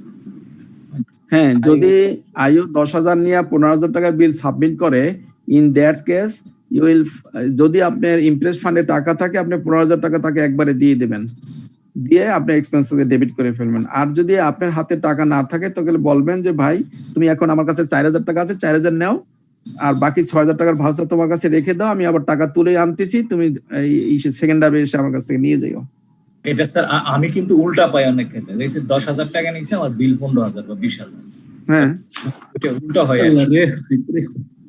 ওকে, আমরা নিয়েছি আইসিএমএ। স্যার ওখানে তো আইওতে 10,000 থাকলে আর 15,000 টাকা তো বিল পালে, যখন বিলটা পেমেন্ট হয়ে গেল তখন তো ওইটাই আইও হিসেবে কাউন্ট হলো 15,000। বিল তো পেমেন্ট হয়নি, যদি আপনার কাছে টাকা না থাকে পেমেন্ট করবেন। উনি বলছে যে পেমেন্ট হওয়ার কথা, উনি বলছে পেমেন্ট হলে তাহলে তো আইও তাকে দিয়ে দেবেন, আমরা এক্সপেন্ডিচারকে ডেবিট করে তাকে টাকা দিয়ে দেবেন, অথবা শুধু এক্সপেন্ডিচার ডেবিট করে। স্যার আইও মিন কি স্যার? হ্যাঁ, আইও আমি তোমার কাছে পাই, আইও হ্যাঁ, আইও হলো আই ওন্ট ইউ, মানে অর্থাৎ আমি আপনার কাছে ধার করেছি, আমি তোমার পাই, আপনি আমার কাছে পান। হ্যাঁ হ্যাঁ, আমি মানে প্রতিষ্ঠান থেকে যদি কেউ নেয় তাহলে প্রতিষ্ঠান তার কাছে পায়, এই জন্য বলে আমি পাই আর কি। স্যার আমি ঋণী। ক্লিয়ার? এবার এই ইমপ্রেস ফান্ড আজকে এই পর্যন্ত থাক, প্রায় 13 মিনিট এক্সেস হয়ে গেছে, ওরা রাগ করে ফেলবে, আমরা নেক্সট ক্লাসে জার্নাল করলে আরো ক্লিয়ার হয়ে যাবে। জি স্যার, সবাই ধন্যবাদ স্যার। আসসালামু আলাইকুম। বৃহস্পতিবার, শুক্রবার। স্যার এই শুক্রবার ক্লাসটা স্যার আমাদের কি মানে অ্যাডভান্স ক্লাস স্যার?